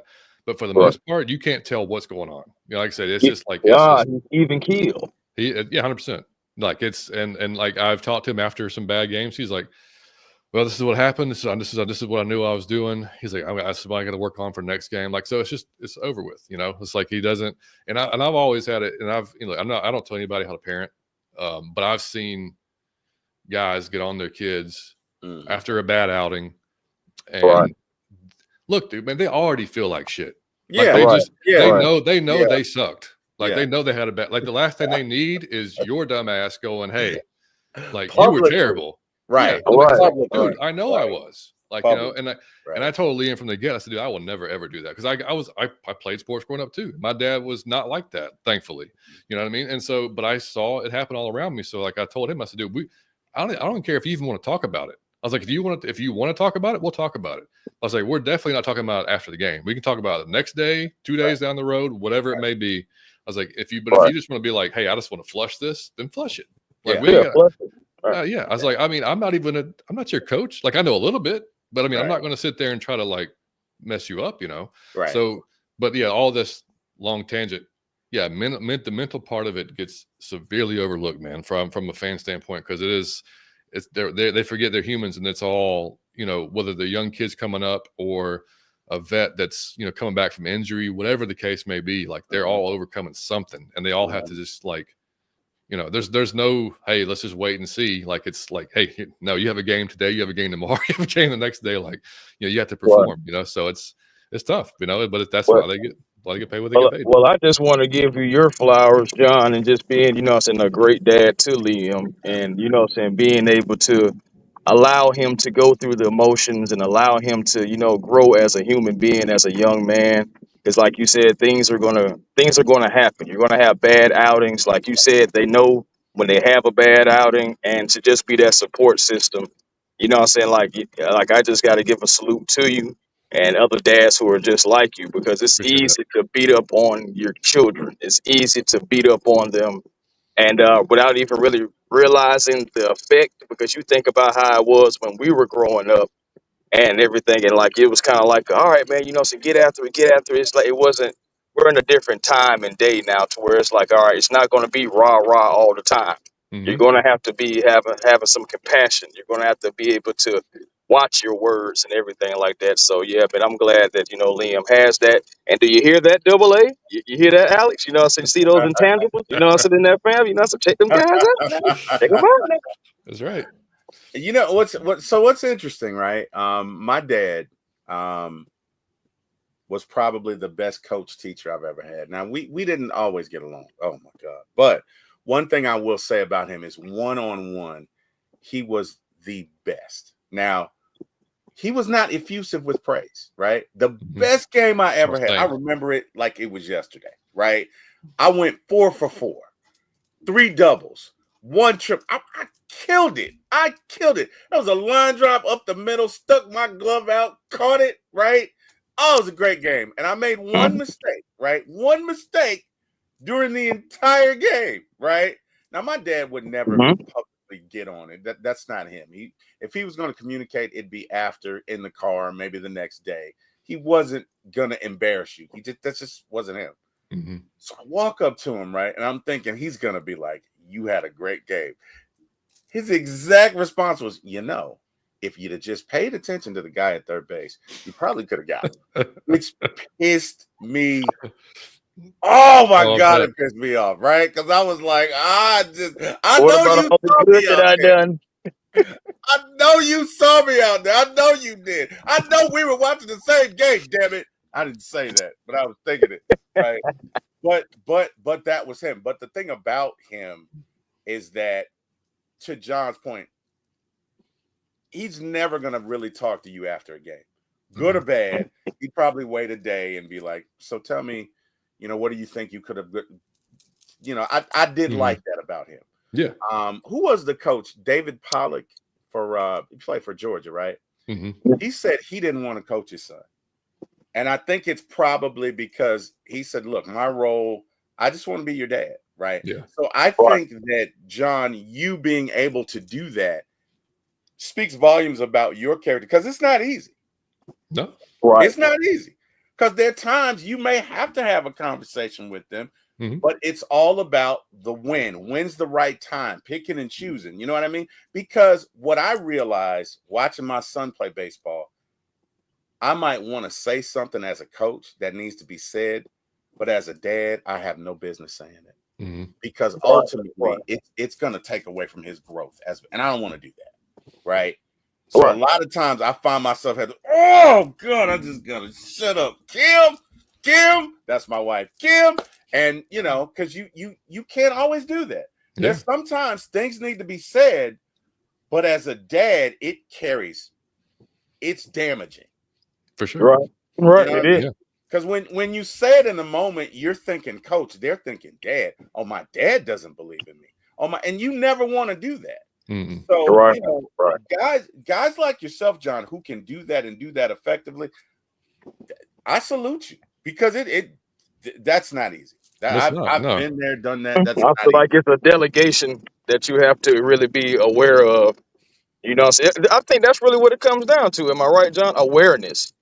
Yeah, 100%. Yeah, and you have to know your kid, obviously, to what he responds to. It's like like you said, T, if I was yelling at him, like, he's just going to shut down. I mean, he's not even going to respond. He's not going to have a conversation, or it's just going to be like, all right, well, you obviously have no idea what you're talking about, so shut up. So I mean, and I've always told him too. I said, dude, I said, dude, if you go out there, whether if it's baseball or whatever the case may be, academics, whatever, it's like, as long as you've given like 100% effort, like that's the one thing you can control. Right. We're good. Because things are going to happen that's going to be bad. But if you were out, if you go half-ass something, then we'll have a conversation. You know what I mean? But like, if you go out there and you got everything and you're giving everything you got, then I can't be mad about that. Like sometimes you're going to get hit. So I mean, that's just, guys are good hitters. So they may you may be off that day. It may happen. But that's the mental. And I'm trying to raise them that way. And then like just to have a tough mentality, like like not just you get hit by a ball, like okay, but and like he's at one point when he was hitting, he led our team and hit by a pitch. Like every game he was getting hit once or twice. I don't know what it was, but it was like they would hit him. But he would always just toss his bat and run to first. It was almost like it just pissed him off. And I'm like, good. That's what I want you to be. I mean, I don't care how bad it hurts. Just don't show it to him. Don't show it to him. Yeah. He had that Ronald Acuna year. Yeah, basically. He had bruises. I mean, he looked like he was like in a fight every week. But that's pretty much it. But yeah, it's fun to watch them, man. It's fun to watch them develop over the years. Like just how they, what I mean? It's wild, but it's fun. Yeah, they are. All right, we got to do some housekeeping. Carrie says this has been a great show with so much great info. Thanks, guys. Hey, Carrie. It's going to be fine. Hey, Miss Carrie. Yeah, I think so too. You said what? No, I was saying I think so too. I was agreeing with Michael. Yeah. Oh yeah, agreed. Robert Blackman, the Braves are not trying to spend new money in pitching. They're sure trying to give their own players opportunities to play. Ladarius says baseball is a very cerebral sport for sure. Justin says who will be the Braves shortstop this year? It's going to be Mr. Orlando Arcia. Good morning, Tiff Brains. Tiff says good morning, everyone. Good morning. Good morning. Now I'm glad that we brought that up as far as like Justin, thanks for the question, because I do have a question for you guys, just still talking about our Bravos. All right, so who is on the hot seat this year, guys? Who is on the hot seat this? Chris, you there? Did he cut out? I don't know. Chris, you hear me? Chris, can you hear me? Give me your thoughts. Who's on the hot seat this year? John, for me? Oh, I'm sorry, Chris. You cut out. Chris. What were you saying? Oh, my bad. It was the service, man. No, I was saying as far as Orlando Arcia, people talk about his offense, you know what I'm saying, but his defense is second to none. TWill, we've talked about that. Everything. But you also have guys like Jared Kelenic, you know what I'm saying? Who is on the hot seat this year? Yeah, I think Kelenic has to perform for sure. Yeah. I mean, that's a tough spot to make in the outfield that we have, especially now with you adding Profar to the mix. And TWill talked about it before the show. Like, this is Ozuna's last option year at least, right? So like, he may be a free agent. So there's a possible chance for somebody to step up there. Orlando, yeah. I mean, it's his bat's frustrating because it seems like if he would not try to hit a 700-foot homer every time, he'd probably be a lot better hitter. And it looked damn good when he does it, but man, it's a lot of strikeouts. It's a lot. But his arm is probably saves a couple of outs every game with just how good his arm is. Murphy's got to respond this year. He's got to come back stronger this year than he had last, offensively at least. Yeah. For me, and off the top of my head, that's what I can think of. Yeah. So for me, hot seat gotta be Ian Anderson. Yeah. Gotta be Bryce Elder, because I don't think either one of them have options. So somebody's going home, or somebody for sure not gonna be here, right? Mm-hmm. So gotta be those two.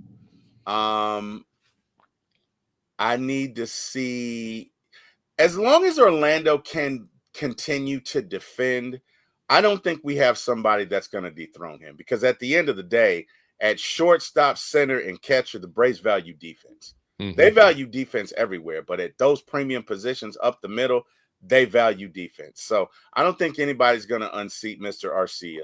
Kelenic has definitely got to get it together.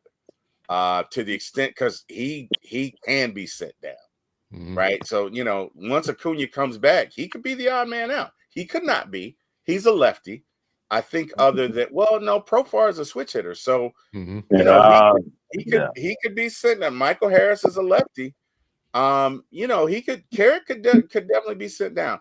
I think Murphy is okay just because, again, he's a catcher that's up the middle. And if all things considered, I'd rather a catcher that could play great defense and contribute to a team 3.5 ERA than a catcher who could hit 50 home runs. but Yeah. you're giving up 5 runs a game. I Right? mean, everybody can't be Ivan Rodriguez, right? Correct. Yeah. Correct. So yeah, for me, now Murphy definitely needs to hit better, but again, Yeah. you could argue if you've ever had an oblique and he had a bad one, that's basically an entire year. Yeah, like for sure. you just Yeah, don't it get is. any better. You just don't. So he did. So Michael says Profar does play shortstop. I don't think he's played shortstop in a couple of years. He came up a shortstop. He did. He came Yeah, up a yeah, shortstop, and he yeah. did play third base, but he's been relegated pretty much to the outfield. I think the past 2 seasons. He may have played first base a couple times last year. I don't know, but He's just a versatile player anyway. right, Profar is that was why I was so excited about having him, right, because my thing is, if somebody goes down, you can possibly put him to be in that position, like shortstop, third base, left field, where he's going to primarily be at. But Mhm. is a player that you want to keep because he can play multiple positions, and he possibly, depending on what happens with like a Kelnick or just other guys, so the depth Arcia, if they want to move on from Arcia, hypothetically, I yeah, said they could put Profar there and then put somebody else in left field and still can be able to rock. It's just, do they want to do that? Again, the thing that saves Arcia is his second to none defense, like I said absolutely, before. Mhm. absolutely. So if guys are on the hot seat for me, I'm looking at Bryce Elder. I'm looking at Jared Kelnick. I said those two guys are definitely on the hot seat for me. Um, who would be the third guy though? That's because I have a third guy, because I'm going in between guys, because you could make an argument about Arcia. You could about saying just that bat. Mhm. Sean Murphy, I don't think he's on the hot seat. I mean, sure, his contract is too large for him to be on the hot seat. Um, He's not the hot seed. yeah, Just that's has what I'm to, saying. you just hope for a better season. That's all. But like you Right, That's said, right. it. that That's it. That's it. Yeah. So I mean, honestly, man, those are the two names that really just sticks out to me. Kellenick and and Bryce Elder. Just because Bryce Elder's been with the team. Kellenick is so many guys. He's going to be having to fight with is it Eli White? I think him and Eli White are going to be fighting for jockeying for position, because we got Profar now, I believe. Mhm. So Yeah, that's another thing too. Kellenick, boy, you got an uphill battle. You got an I uphill think battle this season. I think Eli White is probably the odd man out, just because you have Kelnick for the next 4 or 5 years. So even if he sucks this year, you Mm. can still work with him, right? And Kelnick still has more of an upside than Eli White does. I think if anybody, it's probably Eli White that's on the hot seat, right? I'm not saying Jared Kelnick is going to start the season up here in Atlanta, but Eli White might not either. You know what I Mhm. Yeah, mean? Kelnick yeah, can play defense. I'll give him that. He's not now. Eli White is better, but Kelnick can play decent defense. So much so that Alex, when talking about him, says if Kelnick played one position, he probably would be a Gold Glover. So Yeah. that lets you know right. they view Kelnick defensively as very good. Kelnick played center field when we didn't have a center fielder last year. So Mhm. Yeah, he is decent defensively. I don't think that you will see Jerickson Profar playing shortstop. I don't. Just because yeah, that is a position that given their druthers, the Braves would rather somebody play defense there. Right? Yeah. Catcher, Yeah. shortstop, center, you got to be able to pick it. You got to be able to go and get it. Everything else, maybe you're flexible, but those positions, you got to be able to go and get it, which is why, look, Arcia has a golden arm, okay? Sure. God himself kissed that arm, okay, when he sent Arcia. That arm is legend. You know who Arcia is? Arcia is Rafael Belliard with a great arm. That's wow. and with a little bit of power. That if Mhm. you remember Rafael Belliard, was a little bitty Yeah, guy, that's the name played right there you a pulled out. long time ago in the Braves. Okay. Arcia is Rafael Belliard with a much better arm and with power. There you go. Yeah. Because I think Belliard hit like 1 home run in probably 3 or 4 seasons. So Maybe his career. Yeah. I don't Maybe think he I was ever. just about to say, right, what are you Yeah. talking about? yeah, Seasons, his career. yeah. Yeah. You He talk Yeah. about got like so much three. so that when he hit it, I think the Braves gave him a standing ovation. Like, what the hell? You remember Oh that? yeah. Like, Oh what yeah. the I'm hell pretty just sure. happened? Oh no, you got to Yeah. big him up for that one. Yeah, man. I'm pretty sure Yeah. Maddox and Smoltz have more career home runs than he does. I'm I pretty think sure. they did. I'm telling you. Hey, man, Chicks I'm did the long telling ball. you. You know, Chicks did the long ball. Maddox, Smokes, and possibly even Glavin. Maybe even Glavin. Yeah, that's true. Oh, I think Smoltzy was a decent hitter. He was. He was. Him and Maddox. Yeah. Now Maddox and Glavin, that's different. But Smoltzy, every now and then you leave one over there. He could go yard. He could definitely go bridge. So yeah, but no, I think if I gotta pick hot seat, I'm gonna go with what you guys said. Essentially, Kelnick definitely on there. Definitely Bryce and Ian. And I can agree with you. Maybe Brian Pena, because he doesn't really bring a lot defensively. Now, he did have a couple of seasons where he hit 30. Okay. Yeah. So he can run into one. Okay. He can go, and you know the Braves, they love it. If you can go yard, they love it. So you know, give and take. I don't know. We'll see. Yeah, and I think we'll know if Profar is even a discussion for the infield. We'll know in spring training if he gets any run there at all, if he gets any practice there, if he gets any games there, then we'll know, like, okay, clearly they're seeing what he can do. But if he's in the outfield the entire time, then that's not even going to be a conversation. Yeah, right. I agree. All right, I got one last pitcher I want to go through with you guys, and we'll go through the outfielders. But Hurston Waldrop. Now, for me, this is your next closer. For me, I don't know if the Braves are listening, okay, but he profiles as a closer. I don't even see him as a starting pitcher. With that being said, the reason the Braves are so gung-ho on pitchers is because I don't know if you guys have checked what pitchers are making lately. Oh no, they make bruh, like we in the wrong profession. Yeah, clearly, okay. Because if I had it to do all over again, let me tell you something. I tell you, my kids so playing baseball. As soon as they come out the room, get ready for baseball, little tiger. Ready. Yeah, get ready. You know, play games of Braves win. That's all you're gonna hear. Right? That's what he's gonna hear. I made him play Skip Carey just so he can hear a legendary voice. Right. No, honey, we're not gonna play Mozart. We're gonna play the '92 Braves when they beat the Pirates. There you go. We're gonna play that over and over again, right? Then we're gonna play when they won it in '95. The Braves have given you a championship. The Braves have won. Yes, we're gonna play that over and over again. By default, those are going to be his first words, honey. Those are going to be his first words. No, in all seriousness, it ain't gonna be dad, mama. It's gonna be Braves. Yeah, something. Yeah. But Hurston profiles to me as a closer. The problem with that is the Braves just are not going to pay somebody going into a contract season in their 30s, right? So if you're a major league pitcher and you're great, but you're turning 30, the Braves aren't going to pay you 8, 9, 10 years, because 9 times out of 10, the last 4 or 5 years of that contract, you're not going to be worth it. And the Braves will spend money, right? There is a notion out there, or a perception that they're cheap. It's not that they're cheap. They just want value, right? And, you know, I'm not going to crack that joke, but yeah, I was about that. TWill. TWill.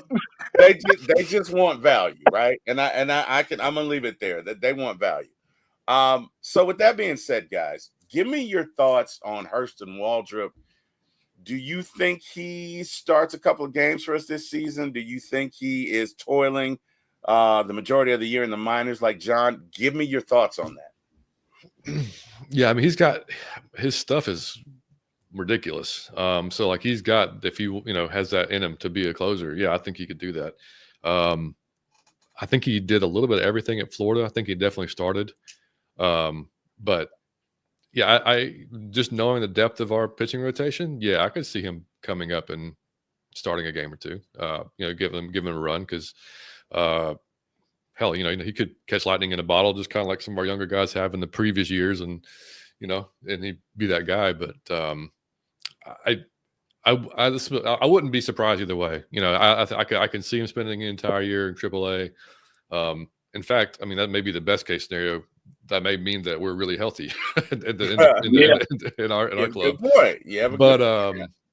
But because I don't think development's never extra development's never a bad thing. Unless he's just lights out, then he's forcing the Braves' hand to bring him up. Then nobody's gonna argue about that either. Nope. And then I think they'll just they'll figure out a role for him when that. I think that's kind of like when we cross that bridge when we come to it type of thing. Like, yeah, okay, we'll see how he does, and then now we'll see where he fits, and then go from there. Okay. Yeah, excellent explanation. I'm kind of like similar. I believe the same thing to what I was saying about Sharver, same thing I was saying about Grant Holmes. I think guys are going to get opportunities. I think this is going to be the year of opportunity for the Atlanta Braves to see what do they have, what do we need to go after the following season. You know what I'm saying? Who can we keep because they had a good season, they had a good showing, potential, all those things. Know that the Braves like to promote from within. So I'm thinking like this season is going to be a season to where guys are going to get opportunities. Yeah. Even Hurston. I think Hurston gets an opportunity maybe once, maybe twice he gets called up. Of course, you don't want it to be injury related. I want it to be more so. Let's just see what you got. Right. Let's see. Yeah. That's what I want it to be. And it's a long season, guys. Baseball really is a long season. Oh, yeah, So 162 games. So that's what I'm saying. I think it's going to be some room, sometime to where you don't had a guy that you maybe has been running them into the ground a little bit. You want to give a little release. Hey, let's bring Hurston up, see what he got. Mm-hmm. So so I think this is going to be the year of opportunity. And you look around, you look at our roster. We got similar guys here. I mean, talk about the pitching in particular. We got similar guys here, yeah. But a lot of guys that we look at are kind of like iffy, unproven. You kind of don't want to put them in a bad situation, stuff like that. So I think this is going to be the year of opportunity so we can see who we can keep and what do we need to address next offseason when the taxes and everything restart, for the Atlanta Braves. Yeah, makes sense. Yeah, it makes total sense. 100%. I just hope if we are under the threshold this year that we really go out and spend some money next year, right? I'd love to see that. Wow, because you've got your core here. So when you talk about going out and spend money, you're really talking about going out and getting one pitcher and one lights out reliever, maybe two. Because everybody else is here. Everybody that you need, your core players in the field are here. You've got that. You've built this team. And they're going to be here for at least the next 3 years. Yeah, right? You got to take advantage of it. You got it. That's what I'm saying. You got to take advantage of it, right? What good is it to have this team if you cannot do that? And look at the Dodgers bought the world. Okay. They literally bought the world. What? The Dodgers signed the Lakers while you guys were sleeping. They signed the Lakers last. I believe it. I was wondering if they changed the rules. Like, could there be 12 position players now in the field, or like how many guys can you? Jeez, man. I mean, how deep a rotation are you going to have? Like 8, 9 guys? The Dodgers going to have players on load management, bro. Seriously. Yeah. Seriously. Wow, you joke, but they got 2 guys, Dustin May, and was it Gonderson? What's his name? Gonsolin. They crazy cat guy. Yeah. They both throw 100 miles an hour. Mm-hmm. And I don't even know that they start next year. Right? Like, it's ridiculous. The Dodgers have so many people that if they want to, they could just trade people and gain assets just for the heck of it. Yeah. Bro, they got so many people, they could have a Dodgers East and a Dodgers West. Yeah. Like, that's how damn near 2 teams. Bro, yeah. Anyway, it depresses me. But the point is, the Braves are right there, right? If all of our guys come back, and let's get into it because this is a Braves podcast and we need to get into it. For those of you who look at the Braves last year and say they're finished, nothing could be farther from the truth. Braves had a lot going on last year. Okay, number one, and I don't think that the point was made enough of this. And you know what? why am I the center? So let's get some other folks in here. Yeah, you don't like that, do you, TWill? That front street don't feel too good after what? No, this looks like it's my show now, so this is not good. That's why TWill had did me like that last week. I said, "Hey, TWill, I'm up here on the big screen too long, but the rest of y'all come on in." I've had enough of looking at my face. Come on, man. All right, so what the hell was I saying? Jesus. Now I really forgot my line of thought. Jesus. About last season. Last season, and pretty much how we made the playoffs, and we had no business. Right. Well, so number one, half our lineup was injured. Literally, half our lineup was injured, and they missed a lot of times. Number two, and I don't think people place the relevance on this, is we lost something that you cannot readily get back. And that is that guy in that locker room that puts foot to ass that says enough. And I am talking about Ron Washington. Okay. For those of you who do not know Ron Washington was the third base coach of the Braves from 2018 up until last year. And Ron Washington had a relationship where he was like dad to a lot of these guys. Not dad, but definite big brother. Definite, hey, man, get your shit together. What are you doing? He was that old school dad. He was our dads, basically. Yes. Yeah. Ron Washington is a very gregarious personality, very charismatic. So he had a way of saying something that while it cut to the chase, you took it because of the relationship that you had with the man. He basically raised all of our infield from pups. He basically raised Acuna from pups, right? So I say that to say, when Ron left, if you're Matt Tuciopo, if you're him, you can't run up to Ronald Acuna and say, hey, man, get your shit together. Or you better not. You're going to learn real quickly. You can't do that. You don't have that rapport with it. And if you don't have that in the locker room, there's a void there. Now, ultimately, nature abhors a vacuum. So I think ultimately that thing will be resolved. But just looking at that last year, you could see there were times where it's just like that guy's not here, right? That's a large part of what was going. That swinging for the fences, and the fact that literally half of our lineup was out for at least greater than 30 games. Okay, so I don't think many other teams not named the Atlanta Braves would have even made the playoffs last year with the injuries that we went through. Okay, now this year, good news. We are better suited for our position players if something happens. Pitching to be determined. But as far as that is concerned, guys, have you ever been on a team where you had that guy that was just, hey, man, get your shit together, and then he leaves and witness the impact? And John, we'll start with you. Have you ever experienced that? I may you know what, not as in sports, maybe as in the workplace. I mean, like, and that's similar, right? Right. But because I mean, I don't think that's probably not something that got looked at very closely. But yeah, dude, it's huge. I mean, like that's the impact he had on those guys on the infield, especially like every day out there at whatever AM doing drills and just what the conversations. That's the thing, is the conversations these guys have, the experience, like that matters, man, to those guys. So like that was, I hated to lose. I was happy for Ron, but I hated it because I was like, man, I didn't. I know he wanted one more run at it as a head coach. Right. I wouldn't have picked the Angels, but I understand he wanted one run at it.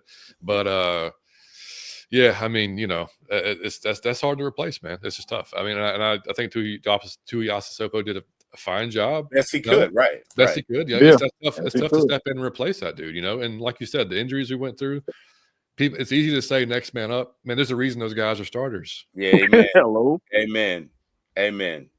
Chris, your thoughts?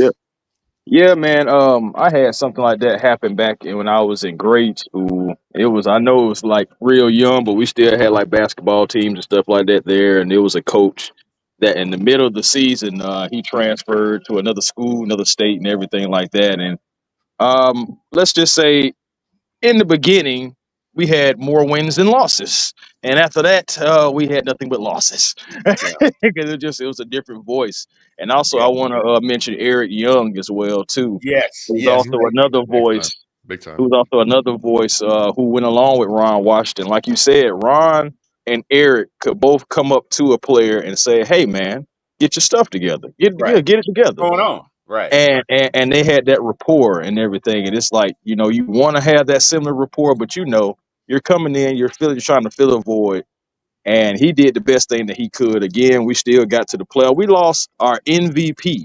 We lost our main ace. Because I mean, no disrespect to Max Fried, Spencer Strider had become our main ace. Yes, he did. We lost both of those. Just that alone, a team could not make the playoffs. You just lost your MVP and your best guy. Mm-hmm. And the Braves, you know, so then they didn't have Austin Riley and for a Ozzie. time period. And Sean Murphy. And Sean Murphy. Right. Max Fried. Right. You know what I'm saying? They all went through something. And we still was able to weather the storm and make the playoffs. I believe, you know what I'm saying, that this team, if they can weather the storm, if they can continue to stay healthy, if we can stay healthy this year, if we can have a good bill of health, man, we're going to surprise a lot of people because the Braves have a core in place. The Braves have a good roster. We just got to stay healthy. And also with the new hitting coach, I believe if the Braves can limit those leaving runners on the bases, we left a lot of runners on the bases last year. If we can cut that just in half alone last year from last year, guys, we gonna do some things. I think that's going to be a big impact. Yeah. Because we were just so inconsistent with the bats. We left so many runners on base, 2 and 3 guys. You know what I'm saying, per inning almost. Have y'all seen Chipper talk about hitting these days? And like, it's different, man. It's different. It is. The way they're teaching, the way they used to teach it. It's you know, that's why it's so many. Like you said, that's why there's so many swing and miss and 230 and 240 averages and stuff like that. It's hitting 35 homers. Yeah. They're teaching them to come up through the launch angle. Yeah, all coming up through the zone, and your bat's not in the zone very long. Yeah. So you know, right? Yeah. You look at it. You remember when guys like Michael Harris came up. When he first came up, he was just putting the ball in play. Mm-hmm. Then next thing you know, he turned into like just swinging for the fences, and it just seemed like that's what we just turned into, just a team to just swing for the fences. I understand Matt Olson in his career year that year, and Ronald, you know what I'm saying, with the home runs and everything like that. But we came into and we always, you know, kind of like go for the long ball as a franchise, just overall. Yeah. But it just like lately, it's just been like we just been like, hey, gotta go over the fence. It's gotta go over the fence. And I feel like we need to get away from that a little bit for real and just get back to putting the ball in play. And I think that's what the hitting coach gonna do. Yeah, we need to see guys going opposite field, like whether it's a double, single, whatever, like staying in the zone, hitting, you know, just getting hits, putting the ball in play. That's, I mean, man, that's what I used to love about Chipper Jones, man. He would go oppo all the time, man. So often, bro. And it just like it really was underrated, man. And I don't think people really appreciated how much skill you have to do to really just be able to put the ball into the opposite part of the field on a consistent basis. Yeah, 300 from both sides is crazy. Yeah. Yeah, no, I mean Chipper is one of one. Chipper is definitely one of one. You know, it's interesting. We're talking about these great Braves teams. And I think a lot of times the Braves get, unfortunately, a bad rap. And I say that because, you know, baseball truly is a game of inches, right? You could make the argument that the Braves of the 90s should have won at least 2, potentially 3. 100%. Right? Because if we go back to Minnesota, and this hurts me to do, but God damn it, Ronnie Gant was on base, Urbeck, you bastard. Oh, and you know you pulled him off. If you have eyes, you can see he pulled him off. You know you pulled him off, you bastard. You know you did it. And not that I'm still upset about it 30 plus years later. Yeah, me either. But Urbeck, you bastard, you know what you did. Secondly, if Lonnie Smith doesn't get deked, oh my God, the game's over. We win the World Series. We really should have. We should have won that. And I wouldn't have thrown Charlie Leibrandt. Yeah, I wasn't gonna do that anyway. Yeah. And then Charlie Lee Brown versus Kirby Puckett. Come on now, damn it! Like nobody in the world thought that was a good idea. I'm not doing that. And then Mark Wohlers, why do you throw Jim Labor's a split finger pitch when the bases are loaded? All you gotta do is throw your fastball, which it was your best pitch. Why throw him a split finger pitch in that count? Jesus, we never came back. You know what? And Mark Wohlers never recovered either. Dude. He did not. He did not. I did, but I say it to say those Braves teams were so good. And it's unfortunate that a lot of times, especially in today's society, we deem success and or failure by ultimately who won the championship, because those Braves teams were great. That 91 team, if you weren't here prior to 91, you're not going to understand what it meant to us as fans. You're just not. Because the Braves had sucked for decades. And I mean decades. Okay, they had made one or two playoff appearances, but for the most part, sucktology at its finest. Okay, they toiled in squalor. They were just awful. They were navel lit. And then along comes Bobby Cox and these cast of starters, and they went from worst the previous year to first. And then they went storming into the World Series. They went up to Minnesota, up 3-2. And I fell in love with the Braves all over again, man. And I don't know that that's everybody's story, but it's just unfortunate that out of all of that came one World Series, because a lot of the negative cohorts, when they look at it, oh, you should have won more. You know, you 14 division championships. And let me tell you something. It is not easy to win 14 division championships in a row. A lot of things have to go your way, and you have to play really darn well. And you got to have really good pitching for a really long time, right? So we'd be remiss if we didn't give Bobby Cox his flowers, give Tom Glavine, John Smoltz, Greg Maddux their flowers, because they were a great team for a long time, man. And it's just unfortunate. John, Chris, I'd love to hear your thoughts on that. Dude, yeah. I mean, you preaching to the choir, man. I think that 96 team was better than the 95 team. They were. And that was World Series. That was the year we had Denny Nagel. Did we have Denny Nagel in 96? Yeah. That World Series, that one just killed me. Like killed me. That was 28-3 before 28-3. You know what I'm saying? Like that's but took two games from them in New York. Andrew Jones in New York. And 2 home runs. Yep. Yes. Oh God, I'll never forget that. Oh man. I still remember when he was just playing around. I remember he threw the ball out of the stadium. Man. Oh yeah. I ain't gonna lie to you guys. I was more so of a younger pup when it comes to that 96 team. So I do remember, but you know what I remember more than anything? I remember the fact that we won the World Series the year before. I remember, you know what I'm saying, we did that in New York, and I was just like, oh, we're gonna win the World Series again. You know, so I'm a kid. I'm just like, yeah, man, we finna go back to back, my team. Yeah. And when we didn't win the World Series, bro, I cried. Yeah. I ain't gonna lie to you, I was hurt. I said, bro, we lost to the who? And I ain't gonna lie to you, that day, the New York Yankees gained a forever enemy, and they won forever. Amen. It just like that World Series is the reason why I don't like the Yankees to this day. Yeah. And I know I need to let that go, but I'm not gonna let it go. No, you don't. No, you don't. You don't have to. No, you don't have to. No, you don't. You don't have to. Don't ever feel that way.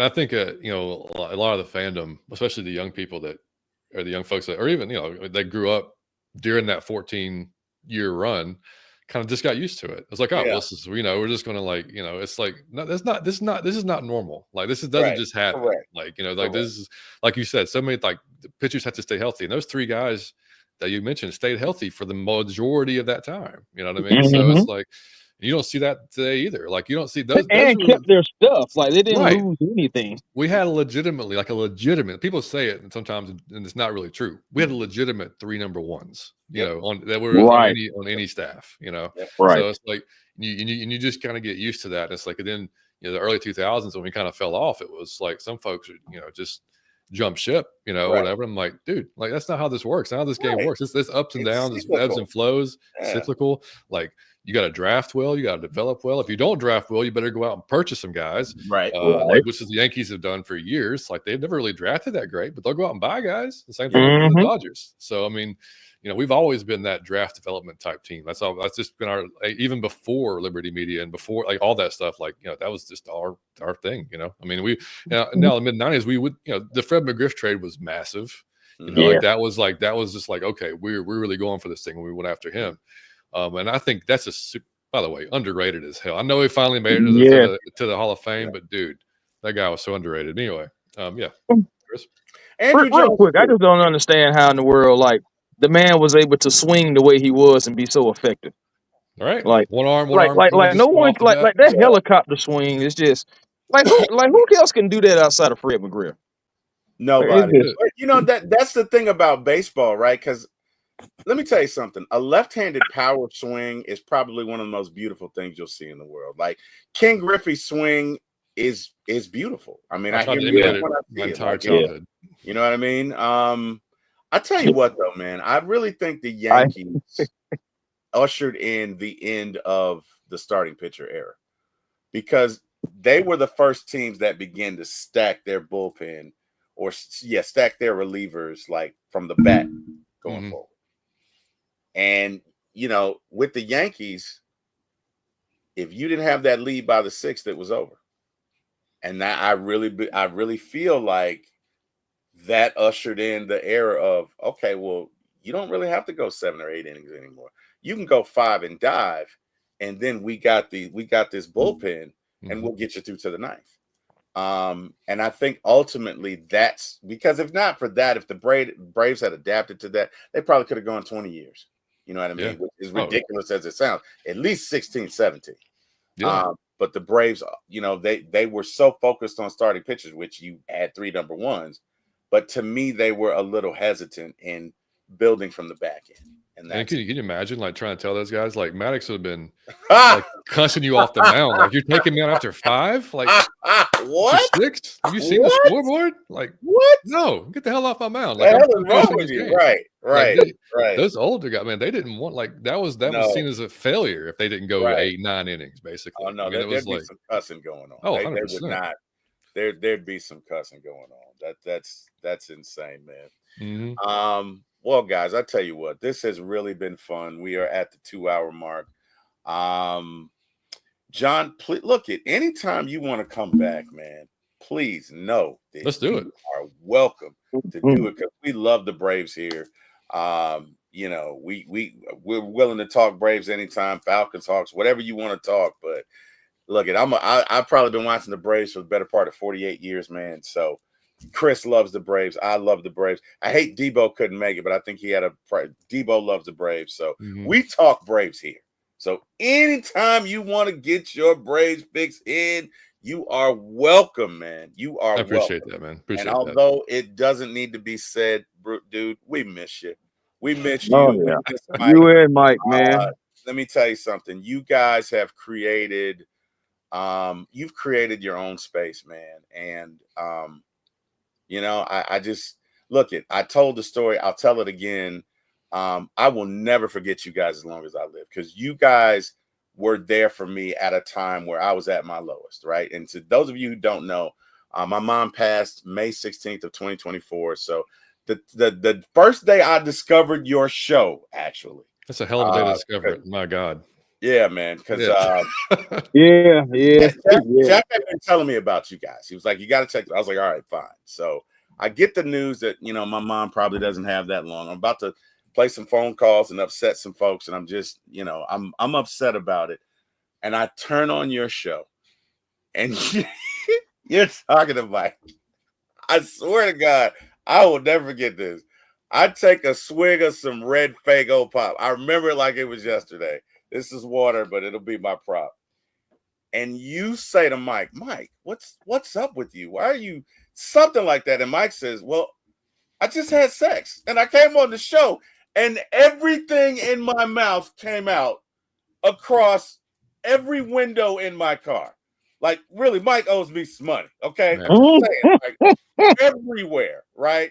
And all of the food that I laughed. I laughed hysterically for about 20 minutes, and I probably needed it, right? Yeah, 100%. Yeah. From that day forward, man, I will forever love you guys. And I think I speak for every fan out there. Man, we miss you. I'm just gonna be honest. We miss you. So I ain't nobody, but I hope that at least on some level, you guys come back. Maybe not every week. Look, I do this every week. I know what the commitment is. But the world is truly a better place with you guys out there in it, doing your podcasting thing, man. And I'd be remiss if I didn't point that. I'm not trying to put pressure on you, but I just want you to know we miss you. You got a home here. And, brother, anytime you want to come and get whatever sports you want to talk about, you are welcome. That means the world, dude. Yeah.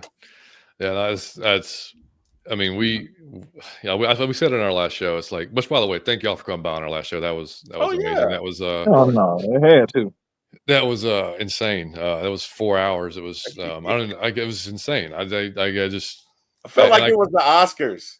Right, it was so weird. That was so weird. And I told Mike before the show, I was like, I didn't know what to expect, and I was just kind of like, I've invited I invited folks, but you don't expect everybody to show up. Like I thought, like you send out stuff, and it's like, and I told him, I was like, hey, you probably gonna have to host because I'm gonna be doing with the backstage and text and whatever, the chat, whatnot. And he was like, I got it. And dude, he like just that was his Michael Jordan game right there. Like that was his fluke. Like he just like.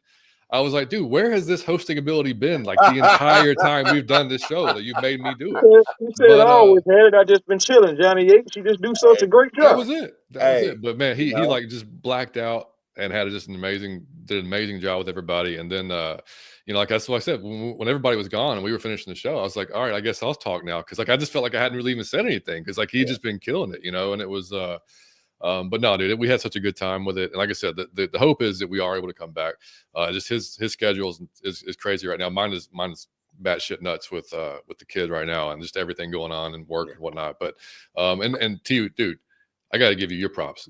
Amazing job hosting all the shows that you do, man. Like I love it. Like whenever I can catch you live, I make sure to catch you live. And Chris, I love you to death. And it's same with you guys. But I mean, yes, sir. Just jumping on it, man, and like starting with Jack and then jumping off and doing your own thing.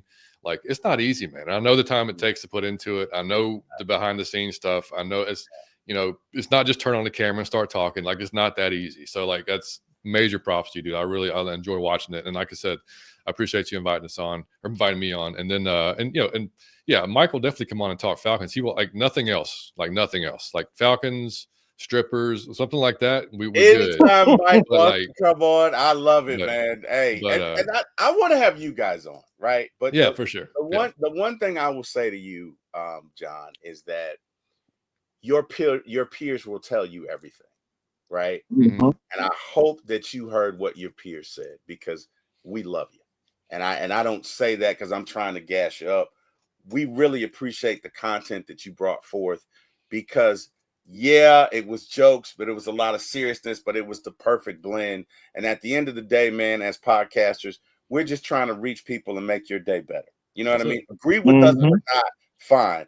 But we're just trying to make that connection. And that is one thing I hope at least by the turnout of that last show, that you succeeded at, man. You definitely made an impact. And 100%.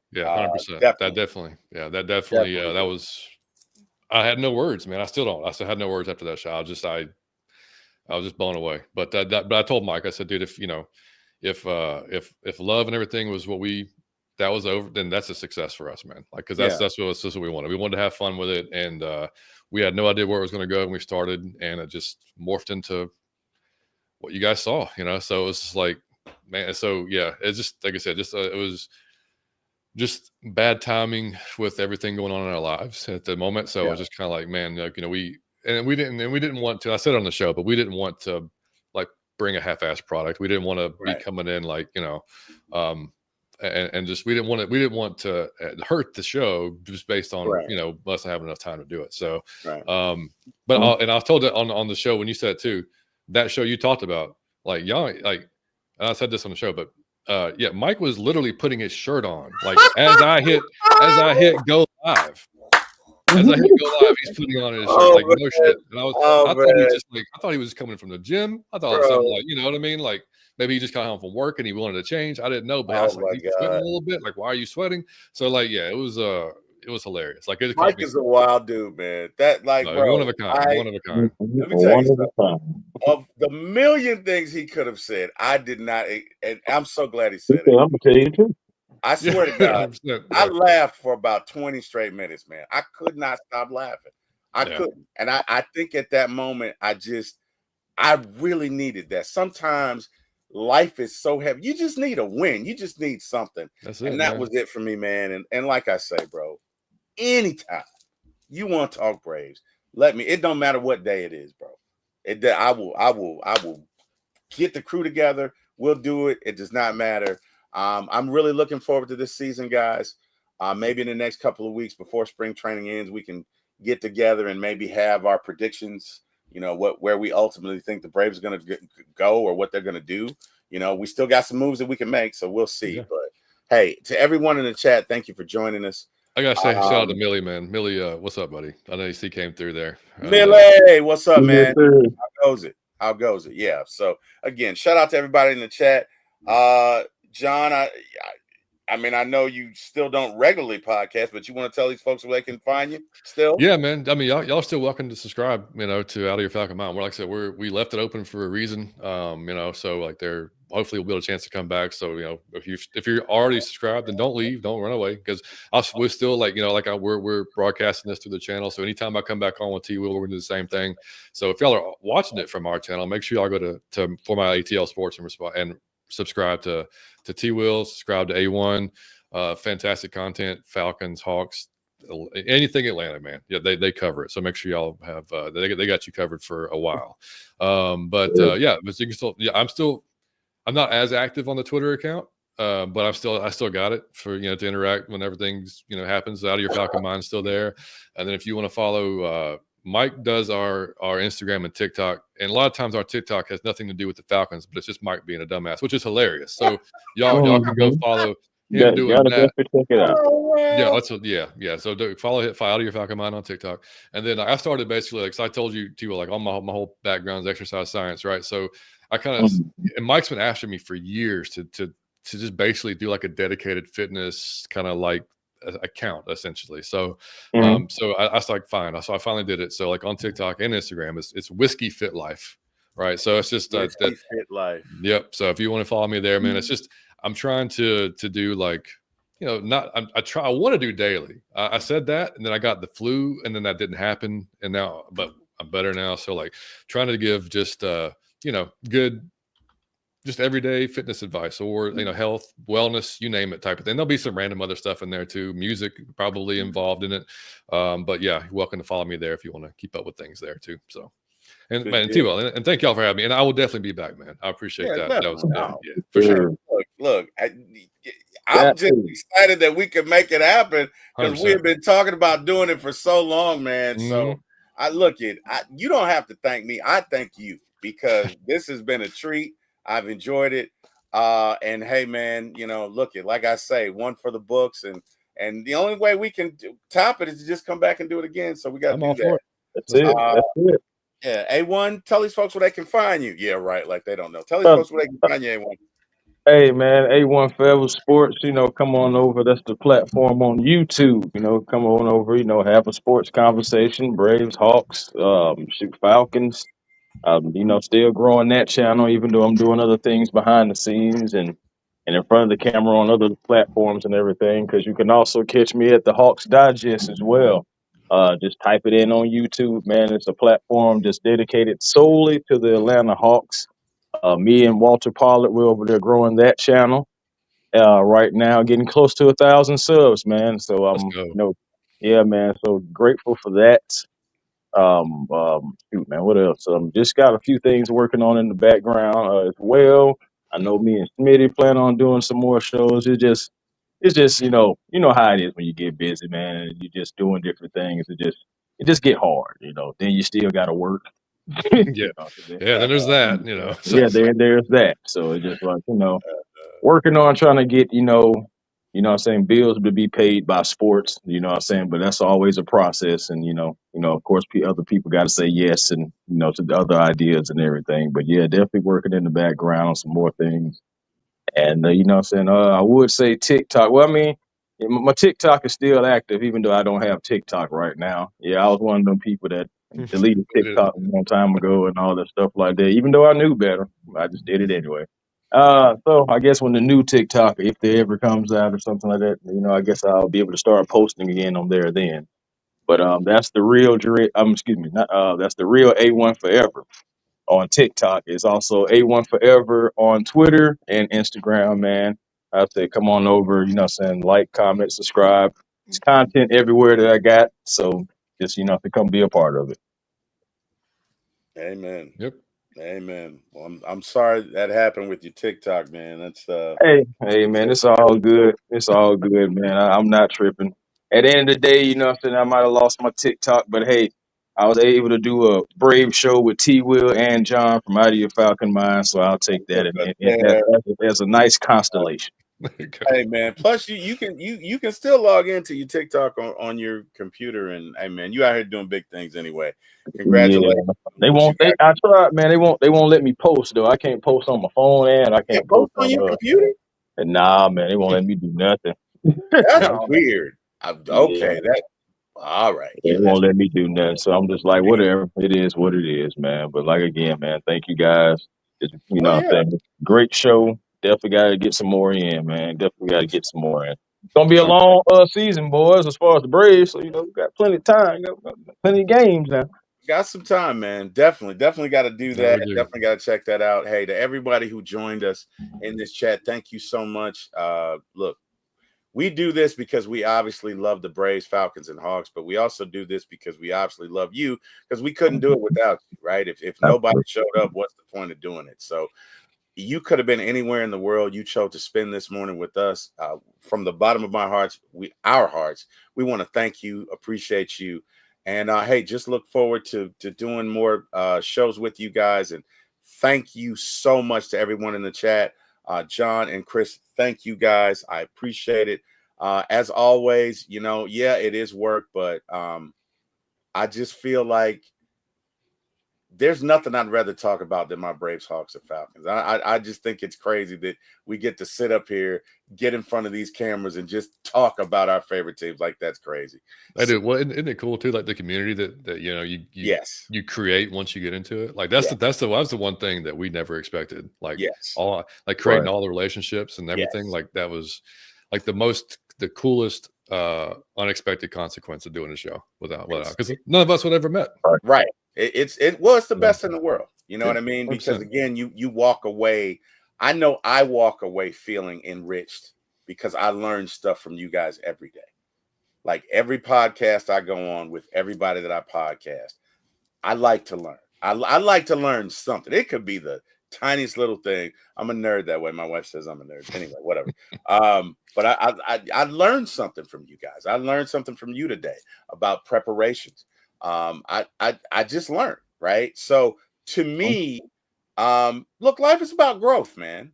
Life is about growth. I'm 54 years old. I'd like to say I'm different than I was when I was 44. My wife would probably not agree. She'd probably think I'm the same old jabron that I've been, whatever. But look, life is about growth. And that is one of the great things of being in this podcaster business is you meet so many intelligent people doing what you're doing. And you just, iron sharpens iron, man. So I love it. But hey, to everybody who joined this show, thank you guys so much. Appreciate it. To the Braves, good luck. If you happen to like, share, and subscribe, again, please go ahead and like, share, and subscribe to Out of Your Falcon Mind. Of course, A1 Forever Sports and Hawks Digest and every other 38 things that Chris is doing. He's out there. He's the man of the people. Chris is out here doing his thing. Trying to leave my mark. That's all, man. Hey, that's all we can do, right? Of course, I'm a member of One Time for the Fan. Shout out to Mr. Jack Spade, Miss Carrie, And oh God, Bodie 3000. I was about to call Bodie Debo. I'm so sorry, Bodie. Bodie 3000. Shout out to you. Definitely, hey man, please like, share, and subscribe to One Time for the Fan. And please like, share, and subscribe to my channel, For My ATL Sports 1 on YouTube, as we need it.